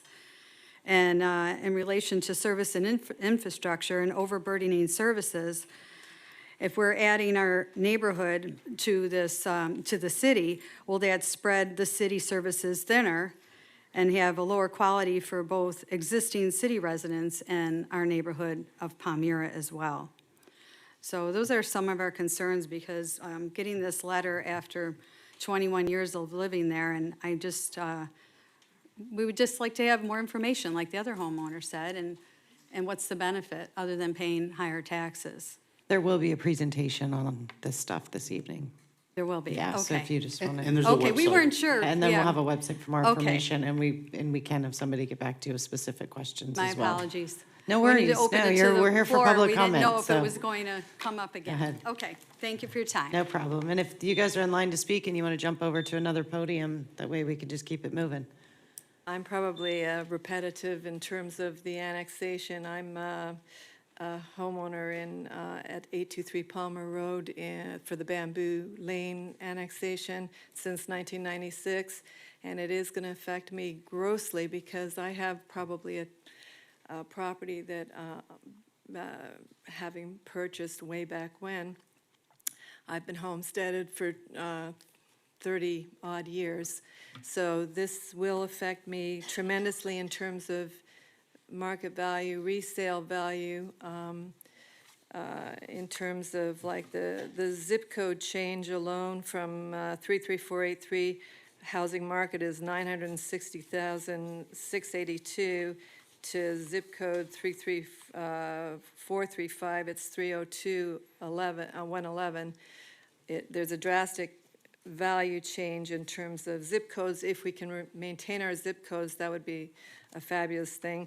But I also have a point lot on the intercoastal, kind of a tear-down house, and I have multi-zoning possibility, which would make my property more valuable. And if I lose that zoning to a two-family dwelling, that will affect me greatly upon resale.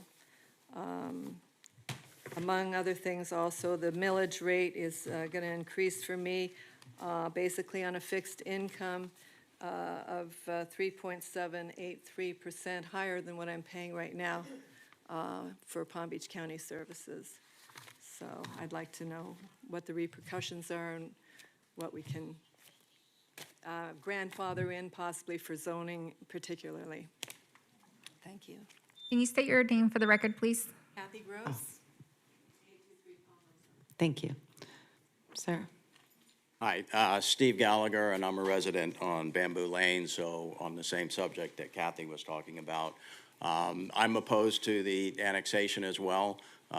We have gotten zero information about anything. Are you planning a presentation on that tonight as well? Because I know you were on the other one, but anyway, yeah, so I've been there for 26 years. I bought in the county because I didn't want extra taxes, extra regulation. I have no need for the additional services. I've been happy with what I've had, and so I'd obviously like to keep it that way.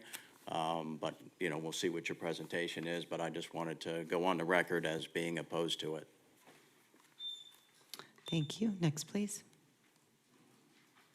Cindy Falco Di Corrado. I don't know, but I live in a single-family home in a single-family neighborhood, not with an HOA. And lately, my neighbor had called me just yesterday and told me that the community services are giving her billing for not having her numbers on her house, even though she has it on her mailbox and it's clearly able to see. My other neighbor came over and he was saying that the city's harassing him because people are parking in the swell. I'm like, we don't live in an HOA. We live in our single-family homes. Why are we being harassed? Why do they come out every day, and I just noticed another one come by again, and look at everybody's yard? I live in a very nice neighborhood as far as everybody works together. We try to work together as a community, and they're asking me, I said, I have no idea why you all are being harassed. It doesn't make any sense to me whatsoever. And I wanted to also bring up in regards to Charlie Kirk, I know we're going to discuss it at the next meeting. He was a big shining star in regards to talking about God, family, and country, and I know that you are a minister, Mr. Hayes, that you should be very pro in having an idea of putting some kind of something near the college or the school, maybe a mural, possibly a street sign, something in honor of somebody who turned the trajectory of our youths to make them understand or have them wake up to what it means to be an American and what it means to love thy neighbor and what it means to be an American citizen. So I hope that when we discuss this, I think we're going to discuss it at the next meeting, that you really think about what he did to bring unity in the community and speak into topics that most people wouldn't even address. So I'm hoping that you will really do your due diligence, study and see what he did, and understand that he was a person, a young man, a very young man, who took on the task to go to colleges to speak about things that most people wouldn't talk about, and yet just get ideas and impart. And I think it's a fabulous thing in order to put something in remembrance so that the youth can look him up and understand what he stood for. And he stood for God, family, and country. Thank you. Thank you. Are there any other public comments? If so, now is the time to come down. Please state your name for the record. Hi, Ernest McNulty. I live at 710 Northeast 7th Street, Harbor Hall Inlet, since 2020. And I'd like to say that my development, the one next to us, the neighborhood, is chaos. There's unthinkable crime in the buildings, in the neighborhood. We can't get any help with anything. We can't get replies to anything. We can't get code enforcement to come out and write violations. We can't get fire to come out and write violations. We can't get the city to help us to get records, nothing. And no matter who you email in this city, you never get an answer. I don't care. You could say, there's someone doing drugs right in my hallway now, and the police say, well, you know, you got to contact your HOA. What are you kidding? I mean, where are we? Well, we're in Boynton Beach, that's why. But the crime and the gang and the active shooters and the violence and the drugs and the noise and the is beyond frightening. And you come to these meetings and you're the best actors I've ever seen. You know, you make it sound like you're running a regular city here. You got police and firemen taking almost 75% of the budget, and then you got 800 or 900 employees that you probably don't need 600 of them. And that's why you got to keep making deals with the developers, because if you don't keep developing and raising the property taxes and stuff on everybody, how are you going to pay your salaries? And then I asked somebody, when you come to this meeting, what's going on with like all the police and fire? Well, it's about their contract and their raises. I mean, really, why can't they be that enthusiastic about all the crime out there? I mean, no one says anything about Sims Park or about Pence Park or about the dog park or about Oceanfront Park or about, why not? Why? These are frightening crime scenes. East Ocean Avenue is a frightening crime scene. The marina in Boynton Beach, I mean, you have to be kidding me. The drugs, the violence, the gangs. And then no matter who you call and write to. And another interesting thing, from what I find out from resumes that people who run for office put, associations that they have, to some of these gangs and stuff, is frightening to think that you have city officials that are supportive of and work with gangs. And you say, well, what kind of gang? Name one. Well, how about BLM? Okay? And, you know, there's a lot of people in this city are very down with the BLM. They talk about it. Thank you, sir. Your time is up. Can I get 10 more minutes? Unfortunately not. Thank you. Anyone else for public comment before we look online? Online, Mayor. We have no one online, so we will be moving on to the advisory board and appointments. I will turn to the city attorney for an update. With regard to the advisory boards, we tabled all of them at the last meeting, as you know. I just wanted to give you an update that with regard to the Historic Preservation Board, the two applicants that had waivers, we created a new waiver form, and they, because of the short time turnaround, have not completed those. So I don't know with regard to you all, if you want to just table all of them now and to continue them on the table, or if you want to untable everything except for the Historic Preservation Board. I would rather do that. I think we've tabled all would of too. Yeah, I them would for a too. long time. I mean, there's some other boards where we don't have this complicated matter, so I would rather leave the Historic Preservation Board tabled and move on with the rest of them, because I don't want to lose those opportunities to appoint people to those boards. That works for me. So motion to untable all of the board appointments except for the Historic Preservation Board. Second. We have a motion from Commissioner Kelly and a second from Commissioner Turkin. All those in favor say aye. Aye. All those opposed say nay. Motion passes unanimously. I do have a question Yes, for sir. legal, Mayor. Yes, sir. Is it part of our policy to not appoint those who are not living in the city limits? We do have a provision in the ordinance which goes to those that either have a business in the city or who live in the city.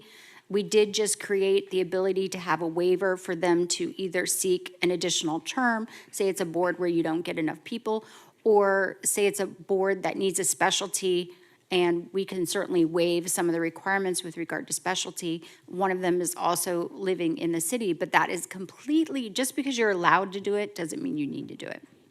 It's within your discretion. So why do we have those who don't live in the city come to us as a possible appointee? They should not come to us in the first place. Well, we do allow for waivers now, right? So one of the, with regard to the two waivers that are there, one is for a waiver because they don't live in the city and they are seeking an additional term.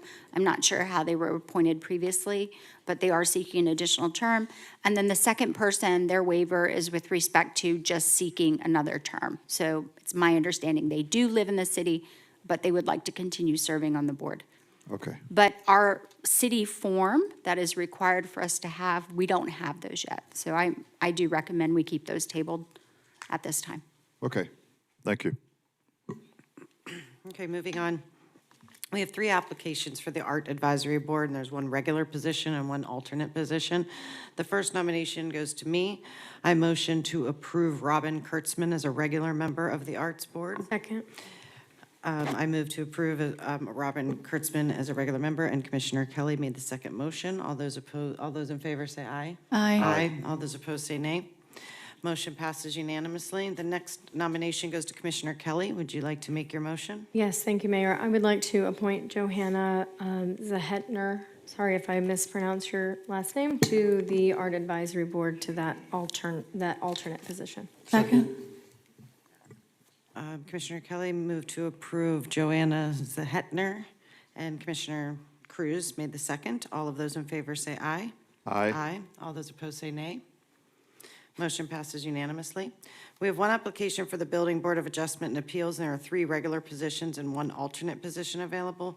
The nomination goes to Vice Mayor Hay. Would you like to make your motion? Yes. What's that name? Charlie Holder. Dennis? No. I hesitate because, you know, I got this thing about not living in the city, and I don't think I want to waive that on Charlie Holder. What's the other one? It's the only applicant. He's the only applicant. Pardon me? Yes. Does it I say he doesn't live in the city? The Building Board of Adjustments may have different requirements. Maylee, can you speak to that, or no? I'd have to look at the advisory board ordinance. If but- you want to pass that one real quick, let me pull up that board. I don't know if that one's seeking a waiver, though. It just has the name. Yeah. There's Yeah, no does note he not next live to in it. the city? Yeah, where does it say? No, he does? no, on his application, it has it Like- on South Military Okay, Trail. because sometimes with the Building Board of Adjustments, They allow for people, positions, if Qualifications. they're a builder, then they, but let me just double check if we can pass that. Let me just pull up what the requirements are for that board. Okay, we'll pass I would, that. I want to table that. one. Okay. Just table it all together? Yes. Okay, we do have a motion from Vice Mayor. Second. Well, we have everybody's seconding it, so we do have a motion to table. And we do have a second for the Building Board of Adjustments. All those in favor say aye. Aye. All those opposed say nay. Motion passes unanimously. That was tabled. We have 3 applications for the Senior Advisory Board. There's 1 regular position and 1 alternate. The first nomination goes to Vice Mayor Hay. Would you like to make your motion? Is that Barbariti? No. No. It's The Senior Advisory Board. yeah, it's this Dennis, and I'm now operating with one eye, Dennis Mormel, Mark Stevenson, and Charlotte Novak. Charlotte. Vice Mayor Hay moved to approve Charlotte Novak as a regular member of the Senior Advisory Board, and Commissioner Turkin seconded the motion. All those in favor say aye. Aye. All those opposed say nay. Motion passes unanimously. Great selection. The next nomination goes to me, and I would like to approve Mark Stevenson as an alternate board member. Can I have a second? Second. Second. Commissioner Cruz made the second motion. All those in favor say aye. Aye. All those opposed say nay. Motion passes unanimously. There are no applicants for the following boards, but we encourage residents to apply if you are interested in the Education Youth Advisory Board and the Library Board. We are now moving on to consent agenda. If my colleagues want to pull any items from consent. Community support funds. Wait. Sorry. 5B, Mayor. It's not, The Community Missing on mine. Support Fund? Did we do that? not Here, mine. do- Sorry, that wasn't added. We added that at agenda Yeah, review. it's I missing on apologize, it mine. didn't make it. My apologies, too. So we'll move on to the community support funds. Oh, do you want me to just talk about? Yeah. Okay, so my community support funds were for Connect to Greatness, which is a local not-for-profit who works with the youth in our community. And also, Chief Bruder was talking about it at our agenda review, but just for the public. And I'm hoping will give a little presentation at some point in the future once this kicks off. But we're implementing it's called a Knox Box program for our senior residents that gives the fire department access if you have this special key. So in case of an emergency, they can get to you without you having to crawl to the door. So I am contributing $500 to that fund, and this will assist the residents in the community that can't afford to buy the Knox box themselves. And so then, Mayor, you have 2 on here as well. Yes, mine is the same program. And also, my community funds were for the holiday baskets, right, mainly? Yes. Yes. So those were my. And then Vice Mayor Hay has 2 as well. Vice Mayor, you have 2? Yes, the Boynton Beach Mental Health through the PDP, P2P, because they're the funding agency for that organization, and also 500 to Girl Scout. Yes. Make a motion to approve all. Second. We have a motion to approve. We have a second. All of those in favor say aye. All those opposed say nay. The motion passes unanimously. Now we will be moving on to the consent agenda. If my colleagues want to pull any items from consent, let's begin to my left with Commissioner Turkin. Nope, I'm okay. Commissioner Kelly? No, thank you, Mayor. Vice Mayor Hay? No, I don't have any. Commissioner Cruz? Nope, thank you. Great. Motion to approve consent agenda. Second. We have a motion to approve the consent agenda, and we have a second. All those in favor of approving the consent agenda say aye. Aye. Aye. All those opposed say nay. Motion passes unanimously. Okay. We will now move on to consent bids and purchases. If my colleagues would like to pull any items, let's begin to my right with Commissioner Cruz. Yes, Mayor, I would like to pull 7B as in boy. Okay. Vice Mayor Hay? I would like to pull 7E as an egg, Ethel. Commissioner Kelly? Mayor, I think for the benefit of the public, I think since we have so many people in the audience, I think I wanted to pull 7F just to kind of get an idea of what that's going to be and how that's going to affect our tennis courts. And Commissioner Turkin? I have nothing, thank you. Okay. Motion to approve the rest of the agenda. Second. We have a motion to approve the rest of the agenda and a second. All those in favor say aye. Aye. All those opposed say nay. Motion passes unanimously. Okay. Commissioner Cruz, would you like to begin since you pulled B? Yes, I just wanted a very brief review of what's happening here.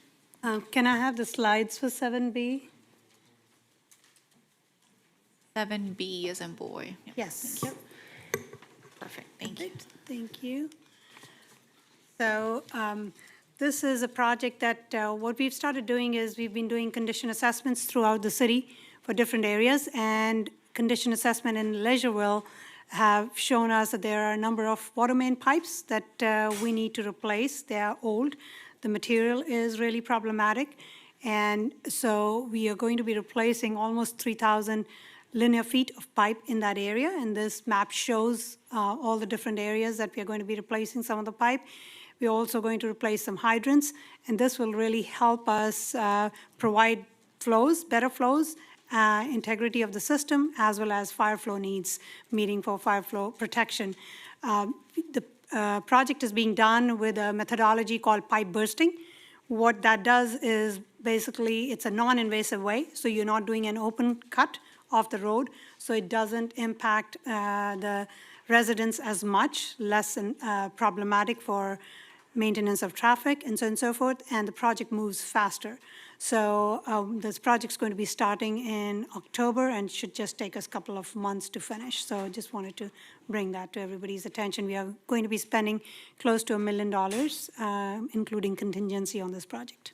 Thank you, Dr. Kalka. Just wanted to say I'm very proud to invest in infrastructure in our city and especially in Leisureeville. Thank you so much for your presentation. Thank you. And next we have Commissioner Hay. You wanted Do to we- pull item E? We have a motion. Motion to approve. We have a motion to approve Resolution R25-259 and a second. All of those in favor say aye. Aye. Aye. All those opposed say nay. Motion passes unanimously. Moving on to E. Yeah, I know this is a piggyback agreement between the city and Waterfield, Florida staffing, but I just wanted to highlight the fact that we haven't forgotten about the crossing guards, and that I know it's been a challenge to get crossing guards in the past, but hopefully this will, enhance and draw some additional ones that we are trying to gain. So I don't know if staff want to comment any further on these crossing guards, but it's been a challenge to us, and I'm pleased to see that finally we're trying to do something for those crossing guards. So if you have any additional statements. Sure. So this is a piggyback, like you said. I know that last year we did have some vacancies that were really related to the cost per hour. This contract rectifies that. It increases the pay for the crossing guards, which is why you're seeing a little bit of an increase in this particular item. So we're really excited and to ensure that our kids are safe in the city. Excellent. Thank you very much. Motion to approve. Second. We have a motion to approve Resolution R25-262. We have a second. All of those in favor say aye. Aye. Aye. All those opposed say nay. Motion passes 4-0. 4-0. Mainly, Commissioner Turkin has left the dais. And Commissioner Kelly, you wanted to have R25-263 pulled? Yes, thank you, Mayor. With regard to 7F, I just wanted, Fabian, if you don't mind coming forward, and just kind of explaining, what this is and how it's going to benefit our tennis center. And, it's exciting. I feel like for the last probably year and a half, we've had so many issues at the tennis center, and we have done our best to really mitigate them and work with the residents. But I'm excited to see this happening, because I think it'll be really exciting for our residents at the tennis center. So. Absolutely. We're very excited as well, too. And if we can have the presentation put up, please. But before that, good evening. Ms. Mayor, Vice Mayor, Commissioners, staff, and members of the public. I have a short presentation here to talk about the proposed lease agreement between the City of Boynton Beach and FM Tennis.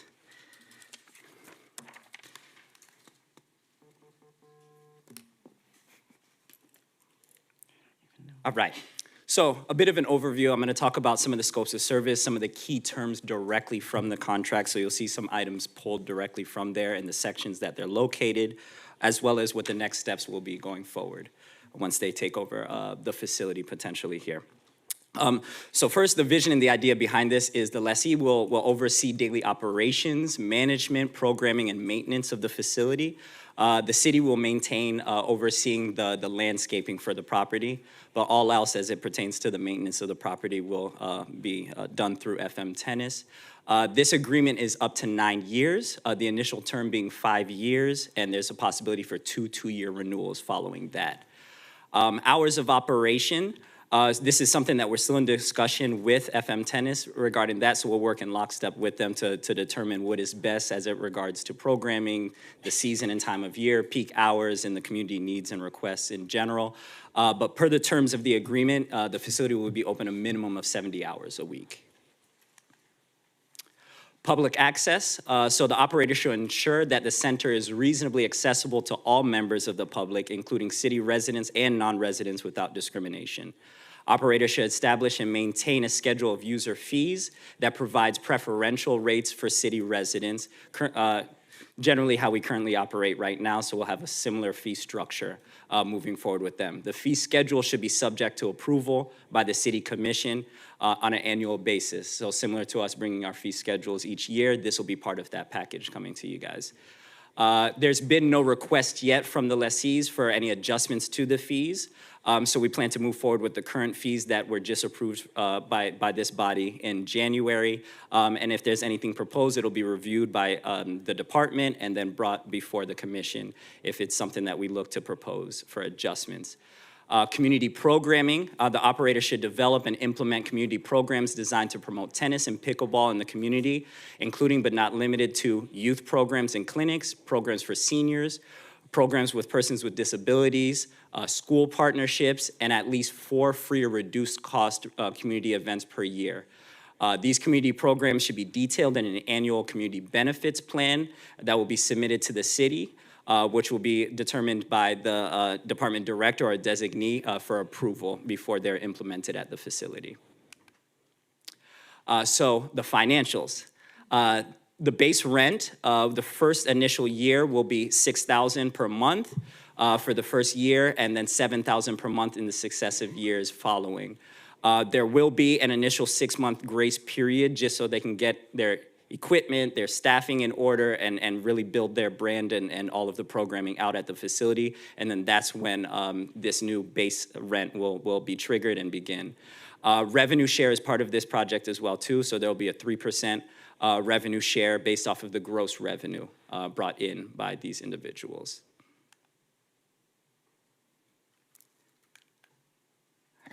Minimum annual guarantee. So there are minimums guaranteed, so depending on the success of this organization, we do have some baseline guarantees, starting with $32,000 in the initial year and $96,000 years after that. So if the organization doesn't meet that threshold based off of the 3%, these are still minimum guarantees that they're guaranteeing to the city on top of the base rent. The operator is also planning on making capital investments into the facility, no less than $250,000, and this will be used for things for converting some of the courts. We know we got a lot of requests for additional pickleball courts out there, so that's something that's included, as well as new windscreens with the city branding on it to give some kind of new life to the facility and some new color to the facility. Some of the new awnings, outdoor furniture, and improvements to the pro shop. So next steps, the city has begun removal of city-owned equipment from the facility and will be moving them to other facilities around the city that have need for these equipment, such as ice machines and desks and supplies that we have at the facility there. FM has expressed interest in purchasing some of the maintenance equipment, so we're in discussions on working things of that nature out. Staff that are assigned to that facility will be reassigned There's 5 staff members assigned to this facility, 3 full-time and 2 part-time. The supervisor position will be shifted into more of an athletic role. The one maintenance worker will be retained by Recreation and Parks to help with recreation facility maintenance, and the other one will be reclassified as an outreach coordinator, which is a position we have transitioning over currently to help with the marketing aspect of the department. One part-timer will be shifting over to the senior center to assist with reception work as well as programming. And the other part-timer will be assisting with front desk operations, so working with Jay out front at City Hall, assisting with coverage at the front desk. The city will work in conjunction with FM Tennis in marketing for any major operational changes. There may be some new software coming on board with this new organization come in, as well as the hours of operation. So with any changes, we'll make sure to get that marketed on all of our social medias, as well as all of the marquees around the city and so on. And as well as they have a large social media platform as well too, so we'll be able to utilize that as well. FM Tennis plans to begin leasing and operating in October, but if any case there is some kind of delay based off of staffing or anything of the such equipment, the city is prepared to operate the facility longer until we can have a clean transition to this new organization taking over. And that is it. Any questions? Thank you, Fabian.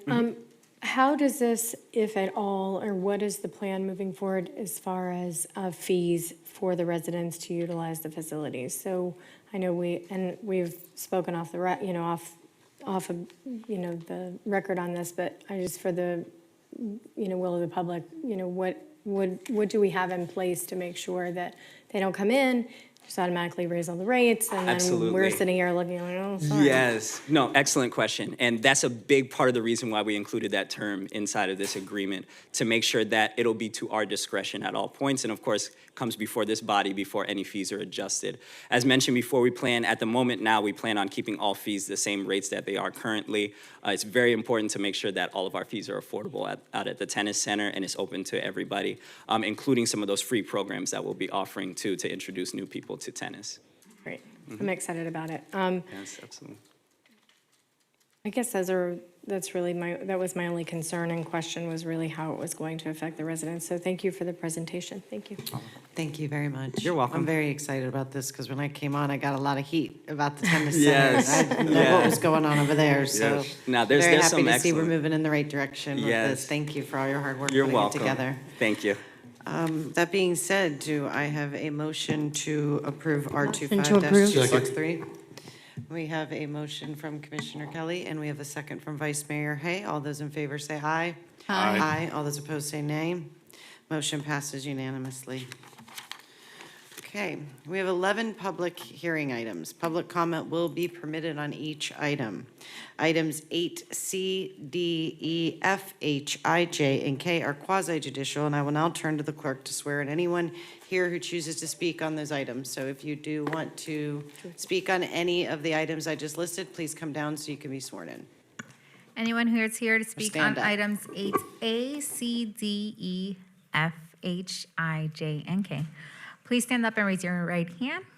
And let me just clarify, if anyone's going to make public comment to speak on this and wants it to be considered, you're not making public comment, Well, but I've just got a question, because we already commented, so I don't know if You this can is comment again. repetitive. We just wanted the ability to comment again when the presentation is made. then you want to You be will. sworn in. Yeah, so, So stand up. Raise your right hand. Thank you. yes, anybody speaking, and even if you spoke before, now's the time. Okay, You Maylee? swear or affirm that the evidence that you are about to give will be the truth, the whole truth, and nothing but the truth? Yes? Thank you. Thank may you have a very seat. much. I will turn to the clerk to read 8A into the record. This is the first reading, and staff, you can begin your presentation. Proposed ordinance number 25-023, first reading, an ordinance of the City Commission of the City of Boynton Beach, Florida, amending Part 3, Land Development Regulations, Chapter 1, General Administration, Article 2, Definitions, and amending Chapter 3, Zoning, Article 4, Use Regulations, Section 3, Use Regulations, to allow accessory residential agricultural uses in R1AAB on properties larger than 0.90 acres, 0.90 acres, providing for codification, providing for severability, providing for conflicts, and providing for an effective date. Good evening, Mayor, Vice Mayor, Commissioners, and public. My name is Amanda Radigan. I'm the Planning and Development Director here for the city. This item is an amendment to the city's land development regulations. It is done roughly in association with an annexation that we will be hearing later today. This amendment does two things. It establishes a definition for the use residential agriculture, and then it regulates that use. So the amendment is defining agriculture residential as limited agricultural purposes that are accessory to a primary residential use on a property. That would include things like cultivation of fruits, vegetables, herbs, and flowers. What it does not include is any intense farming, keeping of livestock, or anything that requires commercial infrastructure, causes odor, noise, or traffic. This will be permitted on parcels within R1 AAB. The parcel would have to be at least 0.9 acres and be on an arterial or collector road.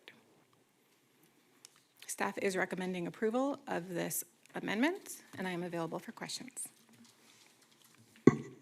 Mayor, Any comments or questions from the commission? I just have one question. Amanda, the reason for this and the one property that this, I know you have spoken to that property owner. I just wanted to make sure that this is to retain their property rights. And so I just wanted to make sure that that was on the record and that they're aware that we're proposing making these changes. That is correct. This was done in conjunction with the annexation proposal that will be heard in a bit. There is one property that currently has residential agricultural zoning, which our code was silent to or didn't allow. So this amendment retains their current uses that are currently permitted on their property. Great, thank you. If there's no other comments from the commission, we will take public comment on this at this time. Okay. No questions from the commission? If there's Motion nothing- to approve. Good. Second? We have a motion to approve ordinance number 25-023, and we have a second. All those in favor say aye. No, Aye. I'm Oh. sorry, roll call vote, please. Oh, roll call Thank vote, you. okay. Commissioner Kelly? Yes. Commissioner Turkin? Commissioner Cruz? Vice Mayor Hay? Yes. Mayor Shelton? Yes, And a roll call vote, the motion passed unanimously. thank you. Mayor, just real quick, we are trying to work, there's an issue with the air. So they're trying to work on it right now. It's working in the back, it's just not working up here, so I got staff working on it. Figures. Of course. I usually run hot, but I'm Yeah. running really hot. Yes, I see that, so I don't know Normally if I'm staff's trying to cold tell and us I'm burning something. up. Yes, yeah, we're working on it, so just wanted to let you know. I was like, is it hot in here, or is Lucky. it just me? Okay. No, it is not just you. It's hot. Okay, so we've done our roll call. The next 5 items are related to Bamboo Lane, so they will be heard together. However, there will be a public hearing on each of these items separately. I will turn to the clerk to read 8B through F into the record. If each commissioner can make any disclosures at this time regarding items 8C, 8D, 8E, and 8F. I'll go first.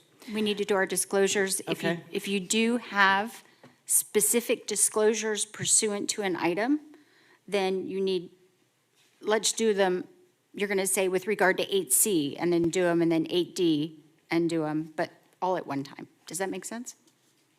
Yeah. Regarding items 8C, 8D, 8E, and 8F, I have not had any ex parte communication. I have not received written communication. I have not conducted investigation. I have not made a site visit, and I have not received expert opinions. I request that these disclosures and all written communications be made a part of the record. This is the first reading as well, so everybody can keep going. Commissioner Kelly? Turkin? Oh, okay. As to this matter, I have not received any communications outside of the public comment that I heard earlier today. I have not received any written communications. I have not conducted investigation. I've not made a site visit. I have not received expert opinions outside of staff. I respect that these disclosures and all written communications be made part of the record. Thank you, Mayor. As it pertains to 8B, 8C, 8D, 8E, and 8F, is that where I'm going? To F? Yes. As to these matters, I have not had any ex parte communications. I have not received written communications. I have not conducted an investigation. I have not made a site visit other than walking by one of these properties every day, and I have not received expert opinions. I request that these disclosures and all written communications be made part of the record. Thank you. Thank you. Vice Mayor Hay? As of this matter, I have not. Is your mic on? As of this matter, I have not had expert communication. I have not received written communication. I have not conducted an investigation. I have not made a site visit. I have not received expert opinions. I request that these disclosures and all written communication be part of the record. Okay, do we have to wait for Commissioner Cruz, or can we keep moving?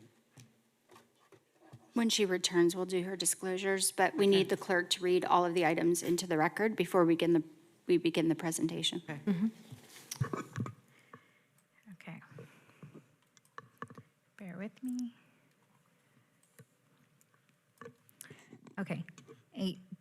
8B is proposed ordinance number 25-019, first reading, an ordinance of the City Commission of the City of Boynton Beach, Florida, voluntarily annexing approximately 4.61 acres of unincorporated territory into the corporate limits of the city pursuant to Section 171.044 Florida statutes, providing for annexation of the property described herein, providing for publication of notice of the proposed annexation, directing the city clerk to record this ordinance with the clerk of the circuit court, with the chief administrative officer of Palm Beach County, and with the Department of State, providing for a business impact estimate, providing for codification, conflict, severability, and an effective date. 8C, proposed ordinance number 25-024, first reading an ordinance of the City Commission of the City of Boynton Beach, Florida, amending ordinance number 89-38 by amending the future land use map of the City of Boynton Beach, Florida, for a parcel of real property by changing the future land use classification from Palm Beach County's commercial high with an underlying MR5 to City of Boynton Beach's low retail commercial, declaring the proposed amendment to the future land use map to be consistent with all other elements of the comprehensive plan of the city, providing for severability, conflicts, and providing for an effective date. D is proposed ordinance number 25-025, first reading ordinance of the City Commission of the City of Boynton Beach, Florida, in association with the Bamboo Lane annexation, amending ordinance number 02-013 to rezone a parcel of real property generally located east of the North Federal Highway, approximately 570 feet south of the intersection of Old Dixie Highway and North Federal Highway, from Palm Beach County's General Commercial to City of Boynton Beach's Community Commercial District, declaring the proposed amendment to be consistent with the comprehensive plan of the city, providing for severability, conflicts, and providing for an effective date. E is proposed ordinance number 25-026, first reading ordinance of the City Commission of the City of Boynton Beach, Florida, amending ordinance number 89-38, and by amending the future land use map of the City of Boynton Beach, Florida, for a parcel of real property by changing the future land use classification from Palm Beach County's medium residential with a maximum density of 5 dwelling units per acre to City of Boynton Beach's low-density residential, declaring the proposed amendment to the future land use map to be consistent with all other elements of the comprehensive plan of the city, providing for severability, conflicts, and providing for an effective date. The next one also. It's Go also to F. Okay. 8F, proposed ordinance number 25-027, first reading ordinance of the City Commission of the City of Boynton Beach, Florida, and in association with Bamboo Lane annexation, amending ordinance number 02-013 to rezone a parcel of real property generally located east of North Federal Highway, approximately 570 feet south of the intersection of Old Dixie Highway and North Federal Highway, from Palm Beach County's multi-family residential to City of Boynton Beach's two-family residential district, declaring the proposed amendment to be consistent with the comprehensive plan of the city, providing for severability, conflicts, and providing for an effective date. Thank you. If we can have Commissioner Cruz, if you wouldn't mind reading your disclosures with regard to 8C, D, E, and F at this time. Thank you. Thank you so much. As to this matter, I have not had ex parte communications. I have not received written communications. I have not conducted an investigation. I have not made a site visit. I have not received expert opinions other than our city staff. I request that these disclosures and all written communications be made part of the record. Okay, staff, you ready to begin your presentation?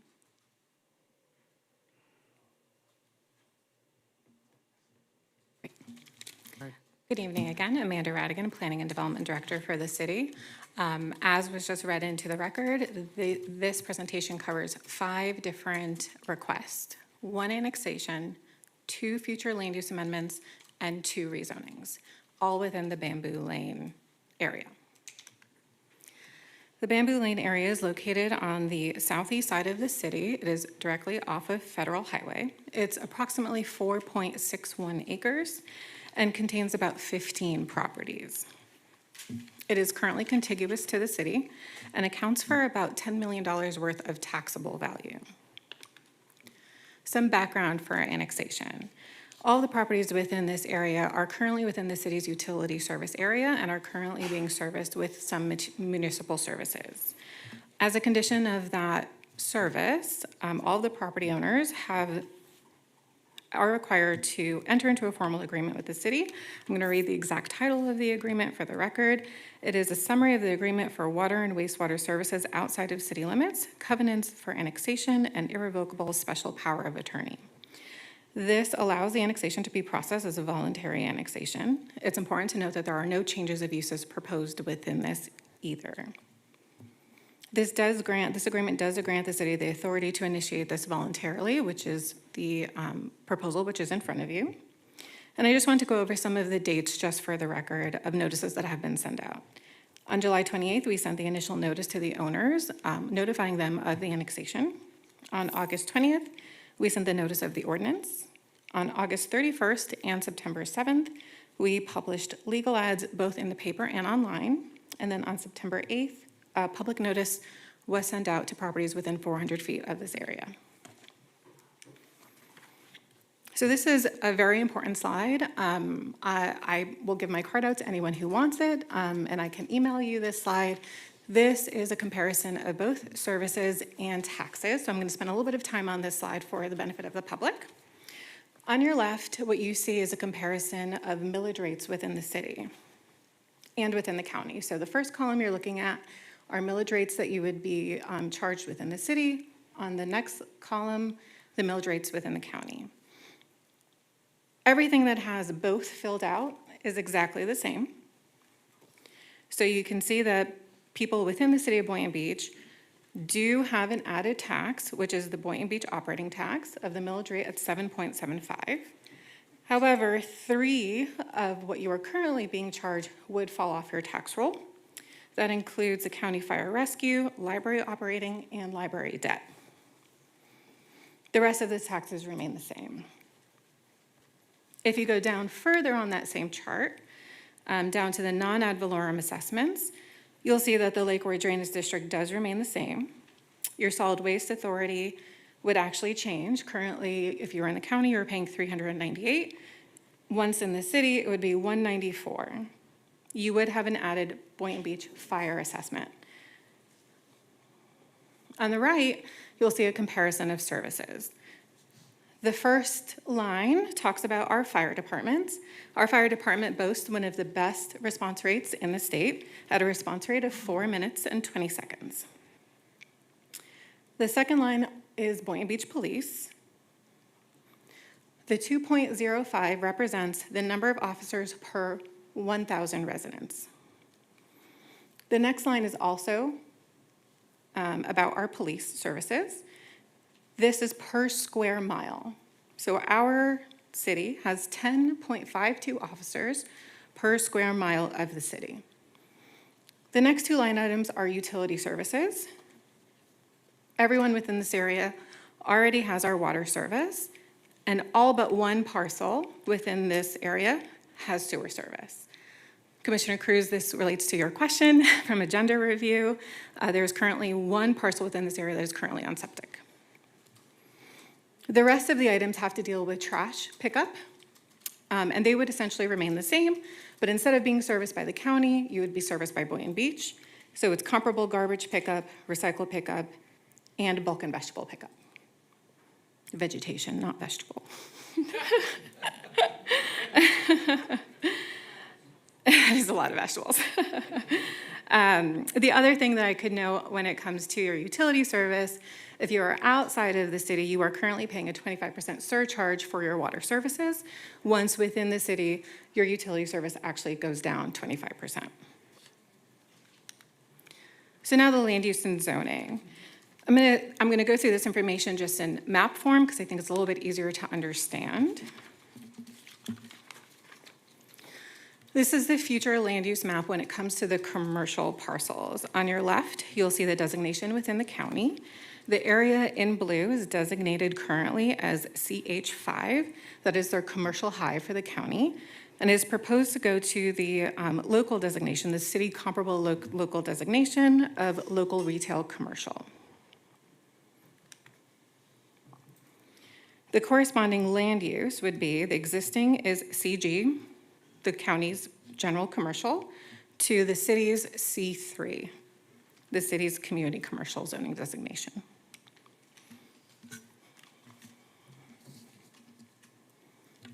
The residential parcels, which lay behind the commercial ones within the county, are MR5. This includes 5 units per acre. The city designation is low-density residential, which accounts for 7.5 units per acre.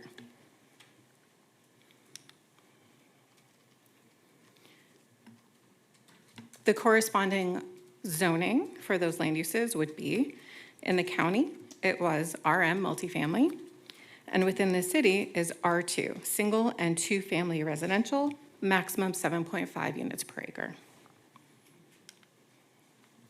Staff has reviewed and is recommending approval on all 5 items. I am available for questions. Is there a tax comparison? Did you do a tax Yes. comparison? That was the first one, okay, just wanted to make sure. That was the first one. We did it in terms of millage rate. I'm going to put that back on the screen if anyone wants to take a picture of this. A very easy way to do the calculation, because millage rates are not percents, and that is how I usually do this calculation, and it's always wrong the first time. If you want to see what your taxes would be, you would take your taxable value and multiply that. You move the decimal point 3 spaces. So for example, for Boynton Beach operating, you would do your taxable value times 0.00775. And that will give you your operating millage rate tax. And that calculation works for all of them. Thank you. Are there any other questions? Yes, Let's start with Vice Mayor. what does this do for the population in terms of head count to the city of Boynton? There are about 15 units, 15 parcels. Many of them are duplexes. I don't have an immediate head count, though, for this specific area, just because it's such a small area and the census tracts are much larger. Okay. Okay. Commissioner Tucker. Thank you, Mayor. I just kind of want to toot our horn a little bit, that when you looked at the officers per residence 3.5 years ago, it was, I think, roughly 1.6, maybe even less than that. And now we're above 2, which is the national standard, I think, given by the FBI, if I'm not mistaken. Don't quote me on that. However, I think that is important to identify, because this body made it their priority to ensure the public safety of our residents.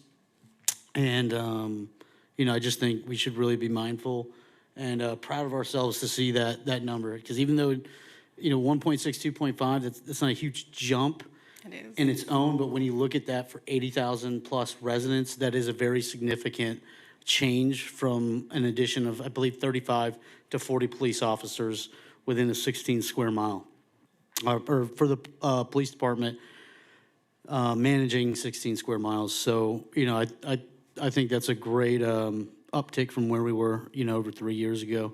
And then for clarification, there's the library operating and debt tax. For clarification, those residents would no longer have to pay that. Exactly. Currently, if you are just a county resident, that is a debt that you are currently paying. Once annexed into the city, those three items do fall off. So essentially, this millage rate is lower, the cost is lower for Boynton residents comparatively to the county. If you look at, there's a separate millage for fire rescue, which is 3.45.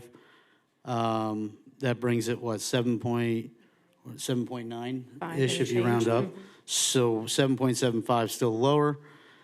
And you don't have to pay the library debt. Then from what I'm seeing in this chart, everything is the same. Then you go to the non-ad valorem assessments. You look at the fire assessment, which I have my opinions on, and then the solid waste of Palm Beach County within Boynton Beach.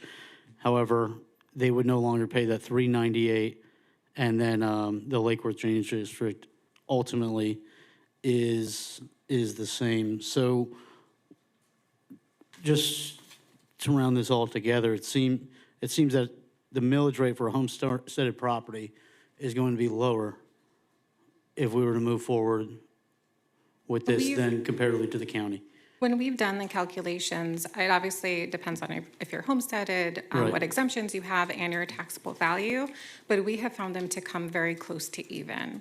When you accumulate all the millage that you will not be paying to the county, that would be substituted for your city millage operating, and then the difference within the non-ad valorem assessments. They're comparable. Overall, it looks like a win-win, especially when you look at the police officers per square mile.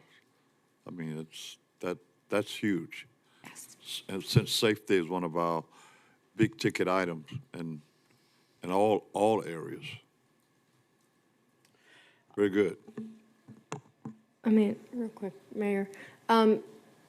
Amanda, there was, it was mentioned during public comment, there was some concern of somebody losing their homestead exemption. Can you just explain for the public, how that would work, how it does not, you don't lose your homestead exemption, it all follows you? And then also touch on, we do have an added benefit to some of our residents, so I just wanted to touch on that a little bit.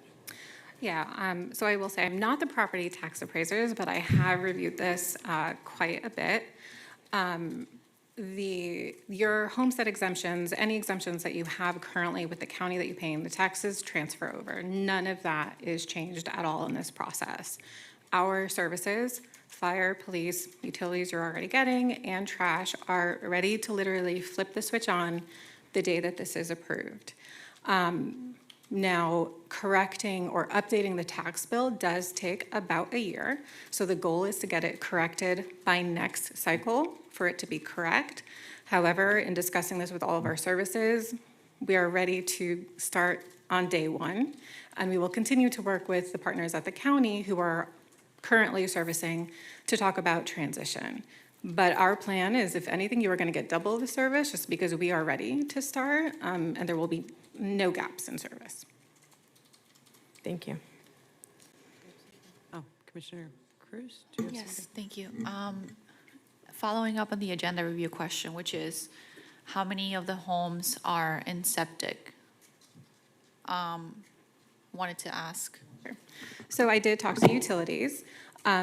All of the areas, all of the properties except one within this area is on city sewer. There is one that is currently on septic. It is my understanding that our utilities department has had conversations with those property owners that span back the last 5 years. That property currently has 2 septic tanks on the property.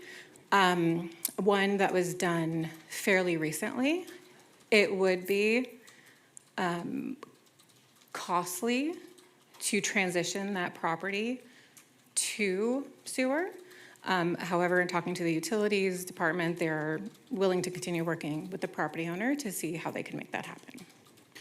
Yeah, I would like to ask for us to have a plan in place, not just for this specific property, but for all annexation going forward. Because if, I see the benefit, right? But I also understand that there's a significant cost to changing from septic to sewage. Is it about what is it, a $3,000 charge? It varies. It depends on where the services are. But I do want to clarify that all of these parcels are currently within the utility service area, and that's why they have already been working with our utilities departments on upgrades to their property, if desired. So this isn't necessarily a change when it comes specifically to annexation. I did talk to Dr. Calcutt. They're continuing to gather information across not just annexation areas, but across the city of parcels that are currently on septic for some sort of a transition plan over time. Good evening again. Poonam Calcutt, Utilities Director. Yes, just like Amanda said, if somebody is already in our sewer area, then, and if they're on septic and we can provide sewer to them, then we are already having that conversation. We understand it's an expensive proposition and it's not easy, so we try to work with them as much as possible to try and figure out how best can we move forward. So we don't just go in and say, you got to just switch right away.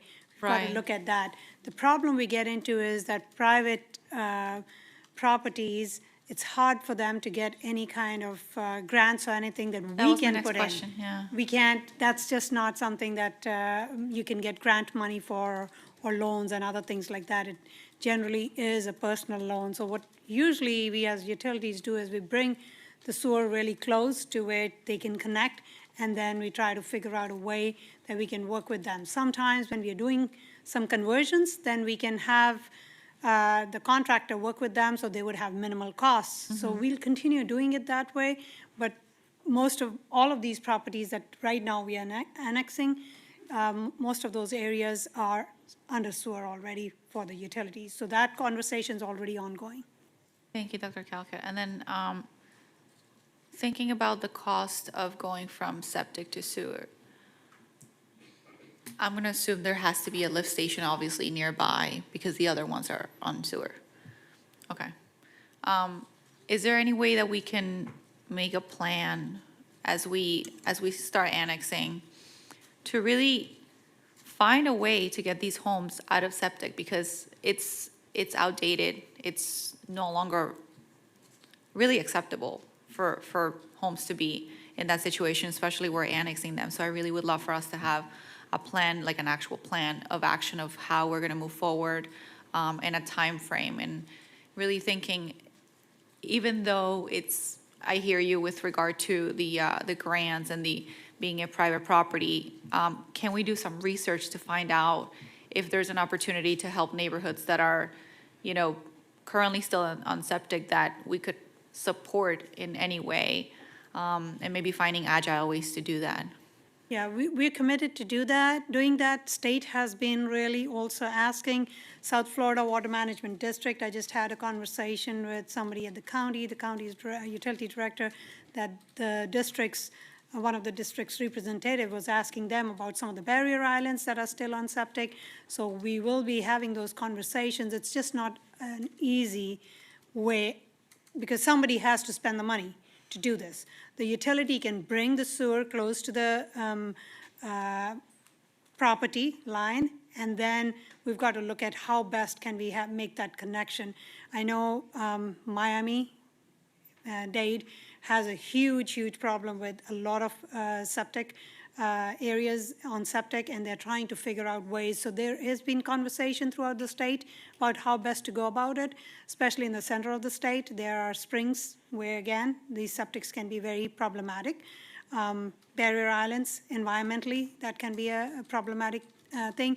The issue is that people continue to update and upgrade their septic. So if you've just done that and you spend money doing Right, that, that makes then you sense. don't want to be spending money to again. connect it to sewer. So trying to really get that, but we are committed to working with all our Thank you. customers. And if I would love to hear some feedback maybe after the meeting of maybe ideas of opportunities, I'll do some research too, but I would love to hear, any opportunities we might have for other funding, even any way that we can help these residents. 'Cause I know it's thousands and thousands of dollars to get that done. Right, and we actually ended up doing that with Hypoluxo. City of Hypoluxo had gotten a grant, an appropriations grant, and they wanted certain areas changed, and there were a couple of residents also. So we were able to reduce their cost by doing it that way, working with them, so we'll continue doing that and figure out ways. It's harder when it's only one property, but we'll figure out some things. Thank you. Any other comments before we go to public comment? Anyone want to speak on item B? Please come down now.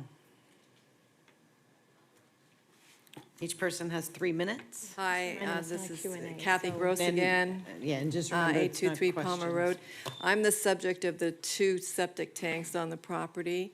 It is a huge expense for me. Your main sewer is on the corner of my property, so everyone down the street, all the new construction, the million-dollar properties that have forced me to go city water, public sewer, because of all the money that's poured into Boynton Beach systems. I've paid all the impact fees in advance, but it is, I'm in the process of getting more bids for connection, and it's like $35,000 in addition to the $7,000 or so I've already spent.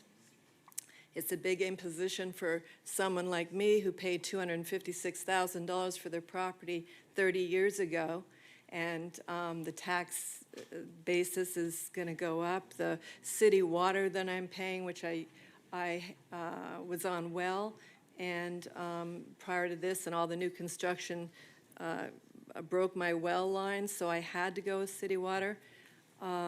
So I have not been offered any assistance in terms of help in connecting to, collapsing my septics and connecting to the septic system. And I have given permission for the city of Boynton Beach to access my property for all the other residents down the street to go across my driveway and get into, my property with your septic main connection. So I feel at a real disadvantage and very financially distressed over the entire thing. So that's all I have to say. Thank you. Thank you. Anyone else want to comment on 8B? Hi, Steve Gallagher on Bamboo Lane, and I appreciate the presentation. I am still opposed to it. I will say this, even though we have all signed the voluntary, if you want to call it that, annexation papers, those were all forcefully, we were forced to sign those papers. Back when Estancia was built and the city of Boynton allowed Estancia to go in and destroy where all of our wells were, in exchange, we were given the city water. So it's not something that we voluntarily came and asked for. We were forced to sign it in order to have water.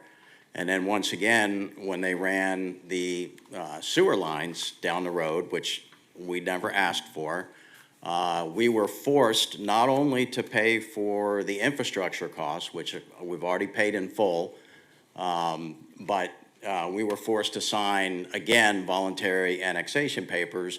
And I was one of the ones that, was back and forth with the city, and I didn't want to sign it again, and they actually threatened to cut off my water if I didn't sign the papers.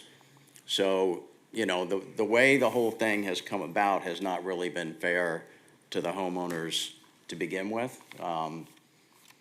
In addition to that, the sewer system is a very poorly engineered system. And the reason for that is we're all downhill from the sewer line, which means that everybody has to have a separate holding tank, a grinder, all sorts of extra plumbing. And in the event that the power goes off, everything backs up. So it's not a normal sewer system like all of you probably have, where you flush your toilet and everything goes away. So, it's a very poor system. The people that hooked up on Palmer Road already have had massive problems with it, which I'm sure if any of you have done the research are aware that the city had to go back in, spend lots of money and redo that entire street. That hasn't been done over on Bamboo Lane. You know, I know my one neighbor that's hooked up into it has had a lot of problems. So it's just, you know, again, you know, we didn't ask for it. It's not what we bought into. Don't really want it. Don't see any real advantages. And, you know, I just want to reiterate my opposition to the whole annexation of that area. I don't, you know, I don't see enough of benefit for us. Obviously, for the city, it's tax dollars, but you need to think about the residents that live there and, you know, what we're forced to, you know, change our lifestyle from what we bought into. So I'd like you to consider that.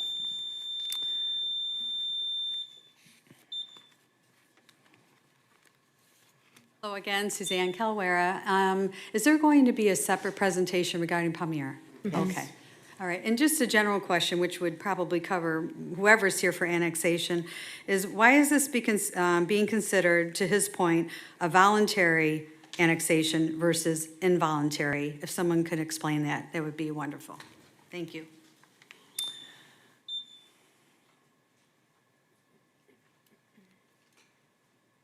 Mario Di Stephanis, 807 Palmer Road. What is the purpose of this? Is this simply to get you guys more money? What is the purpose of this? You want your maps to be a little neater? I'm asking a question. Does anybody have an answer? We don't answer, sir. I'm sorry, I'm not used to this, okay. And then you're saying, you throw these statistics out. We're gonna have more police coverage? Or more, are you gonna build a firehouse closer to us? How does this change things? One bit from our security for the police or the firemen. They're still come. I've called the firemen before. They're just down the road. So why are we even using these things to justify apparently a money grab? And who, with the legal questions, do they get directed to? Thank you. Any other public comment on item B? Okay. If nothing else, may we have a motion to approve proposed ordinance number 25-09 on the first reading? Do we have a second?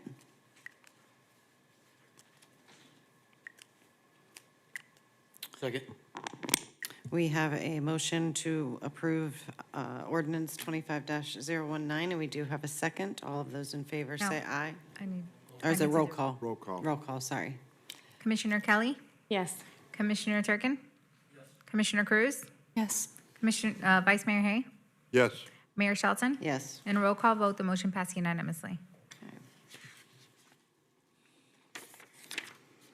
So we are now moving on to C. Do we just go right into the public comment? Okay, if anybody has any public comment now on item 8C, please come down.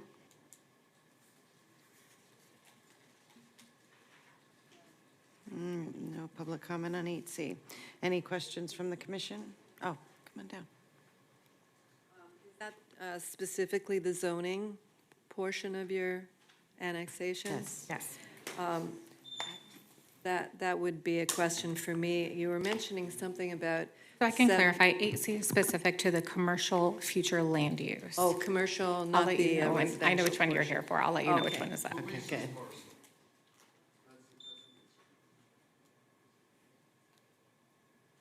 If we can put the presentation back up while we go through them, I can at least show which side we're voting on. That helps. Perfect. Is there any other questions from the commission on 8C? Motion to approve. We have a motion to approve from Commissioner Kelly. Do we have a second? Second. We have a second from Vice Mayor Hay. All of those in favor to approve ordinance number No. 25. Oh, roll call. I keep forgetting it's roll call. Commissioner Kelly? Yes. Commissioner Turkin? Yes. Commissioner Cruz? Yes. Vice Mayor Hay? Yes. Mayor Shelton? Yes. And roll call vote, the motion passed unanimously. Okay, I'll get it right by D. IT, can you have the presentation brought back up? And 8D is the zoning for the commercial component. If anyone would like to public comment on D, the zoning component, please come down. For just the commercial. For Just the commercial. Okay, for just the commercial. And if there is no comment or questions from the commission, is there a motion to approve proposed ordinance number 25-025? Second. Okay, Vice Mayor Hay made the first motion, Commissioner Turkin made the second. All those in favor to approve, roll call. Commissioner Kelly. Yes. Commissioner Turkin. Commissioner Cruz. Yes. Vice Mayor Hay. Yes. Mayor Shelton. Yes. And roll call vote, the motion passing unanimously. Okay, we are moving on to E. If anyone would like to public comment, now is the time to come down on 8E. And 8E is for the future land use of the residential. This is going from the medium county of 5 units an acre to the city's low-density residential, 7 units an acre. That one would affect me. I, at one point, when I first bought the property, had a site plan from an architect to build 3 beautiful houses on the lot, demolishing my existing house. And now it appears that that would not be a possibility under the new zoning. Is that correct? So within the land use, you're actually getting additional units. Your current land use is capped at 5 units per acre. This is 7.5 units per acre. So I have 0.8 of an acre, so would that mean that I could build up to? You multiply whatever acres you have times 5, or whatever acres you have times 7.5. So then it would probably affect me in a more positive way, possibly? Yes, Yes. for the land use. Okay, so I had the impression that it was just strictly 2-family. We will talk again during zoning. Okay. All right. Can you state your name for the record, please? Ma'am? Can you state your name for the name. record Oh, again? Kathy Gross, 823 Palmer Road. Thank you, Kathy. Any other questions or comments from the commission? If not, do we have a motion to approve ordinance number 25-026 on So first moved. reading? Second. We have a first, do we have a second? Please do roll call. Commissioner Kelly. Yes. Commissioner Turkin. Yes. Commissioner Cruz. Yes. Vice Mayor Hay. Yes. Mayor Shelton. Yes. And a roll call vote, the motion passing unanimously. Okay, moving on to 8F. If anyone would like to speak on 8F, please step down to the podium.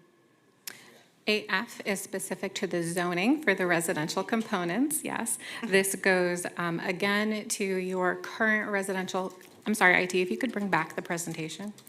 Your current, no, you can say, sorry. This is, the current zoning, I believe, is 5 units an acre, and your new zoning does go to duplex. Now, the difference here would be that duplexes do have different size components for your lot. So it's a little bit more of a complex question because it depends exactly how big and the configuration of your lot is. What I would suggest is between this reading and second reading, you can contact me. I gave you my card and we can sit down and look at it together. If there are modifications that need to be done to the zoning code, we can absolutely integrate those if it is not giving you the same amount of units within your current lot. The goal is to keep you the same. Appreciate that, and we'll be in touch. Okay. Thank you. There's nothing else. Do we have a motion to approve proposed ordinance number 25-027 on first reading? So move. Second. We have a first from Commissioner Turkin, a second from Vice Mayor Hay. Please, can we do roll call? Commissioner Kelly. Yes. Commissioner Turkin. Yes. Commissioner Cruz. Yes. Vice Mayor Hay. Yes. Mayor Shelton. Yes. And a roll call vote, the motion passing unanimously. Okay, and these next 5 items are all related to Palmira, so they will be heard together. However, there will be a public hearing on each of these items separately. I'll turn to the clerk to read 8G through K into the record. And if each commissioner can please make any disclosures at this time regarding the quasi-judicial. Let's read the items into the record real quick, Okay. and then we'll do the disclosures. Cool. Proposed ordinance number 25-020, first reading, an ordinance of the City of Boynton Beach, Florida, voluntarily annexing approximately 27.97 acres of the unincorporated territory into the corporate limits of the city pursuant to Section 171.044 Florida statute, providing for the annexation of the property described herein, providing for publication of notice of the proposed annexation, directing the city clerk to record this ordinance with the clerk of the circuit court, with the chief administrative officer in Palm Beach County, and with the Department of State, providing a business impact estimate, providing for codification, conflict severability, and an effective date. H is proposed ordinance number 25-028, first reading, an ordinance of the City Commission of the City of Boynton Beach, Florida, amending ordinance number 89-38 by amending the future land use map of the City of Boynton Beach, Florida for an approximately 27.04 acre parcel of real property by changing the future land use classification from Palm Beach County's medium residential with a medium density of 5 dwelling units per acre. It's the City of Boynton Beach's low-density residential, declaring the proposed amendment to the future land use map to be consistent with all other elements of the comprehensive plan of the city, providing for severability, conflicts, and providing for an effective date.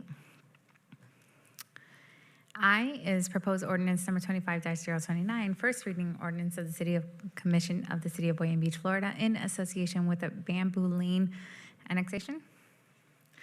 Amending ordinance number 02-013 to rezone a parcel of real property generally located east of North Federal Highway, approximately 570 feet south of intersection of Old 660 Highway and North Federal Highway from Palm Beach County's multifamily residential. Is this correct? That's not correct. Hold on. Right. Hold on, let me get I. Which one is it? Yes, it's wrong. That's what she was just saying. Okay, I'm going to read the shorter one. A first reading Palmira. Well, I have all of it. No, I don't. Here, I have it. Here.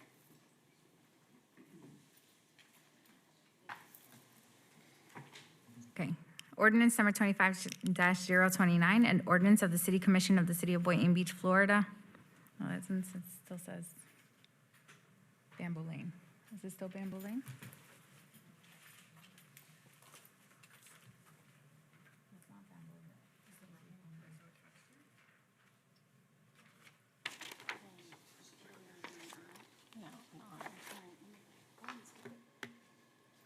I'm going to go ahead and skip that one for the moment and come back to that one. Go into J. J is proposed ordinance number 25-030, first reading, an ordinance of the City Commission of the City of Boynton Beach, Florida, amending ordinance number 89-38 by amending the future land use map of the City of Boynton Beach, Florida for an approximately 9.93 acre parcel of real property by changing the future land use classification from Palm Beach County's medium residential with a maximum density of 5 dwelling units per acre to the City of Boynton Beach's low-density residential, declaring the proposed amendment to the future land use map to be consistent with all other elements of the comprehensive plan of the city, providing for severability, conflicts, and providing for an effective date.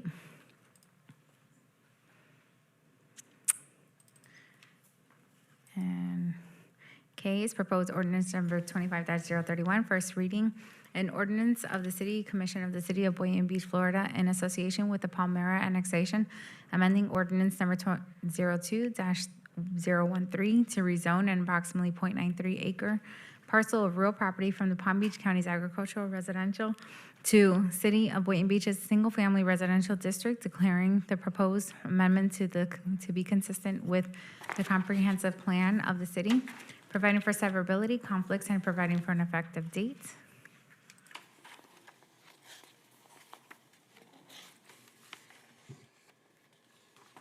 Is that all of them except for I?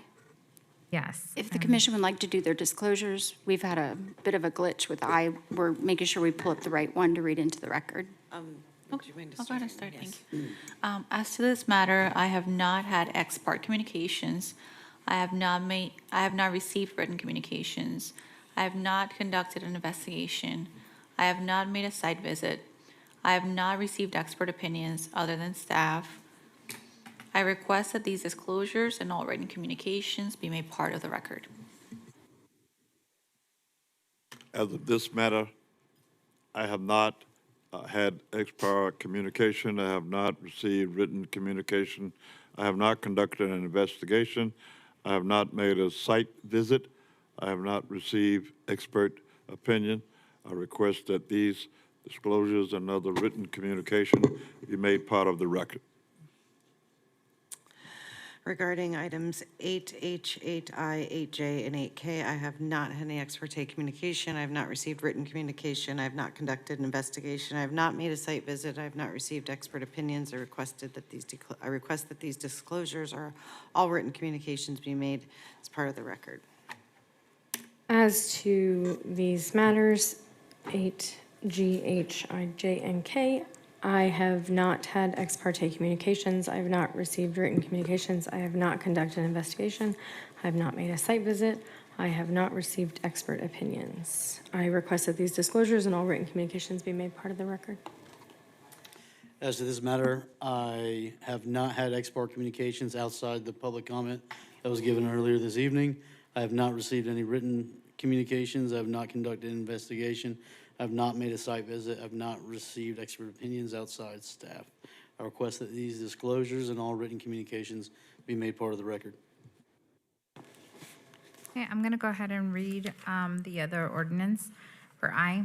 An ordinance of the City Commission of the City of Boynton Beach, Florida, in association with the Palmira annexation, amending ordinance number 02-013 to rezone an approximately 27.04 acre parcel of real property from Palm Beach County's plans unit development to City of Boynton Beach's plans unit development, declaring the proposed amendment to be consistent with the comprehensive plan of the city, providing for severability, conflicts, and providing for an effective date. Thank you, Maylee. Okay, I'm opening up to public comment, Shawna. Yes. We're opening up to public comment. The presentation. Oh, sorry. presentation. from I the city. apologize. Good Okay, I evening. can barely see you. I had to put the patch on, so. Amanda Radigan, Planning and Development Director. This presentation also covers 5 items. There is 1 annexation for the whole area, 2 land use amendments, and 2 rezonings.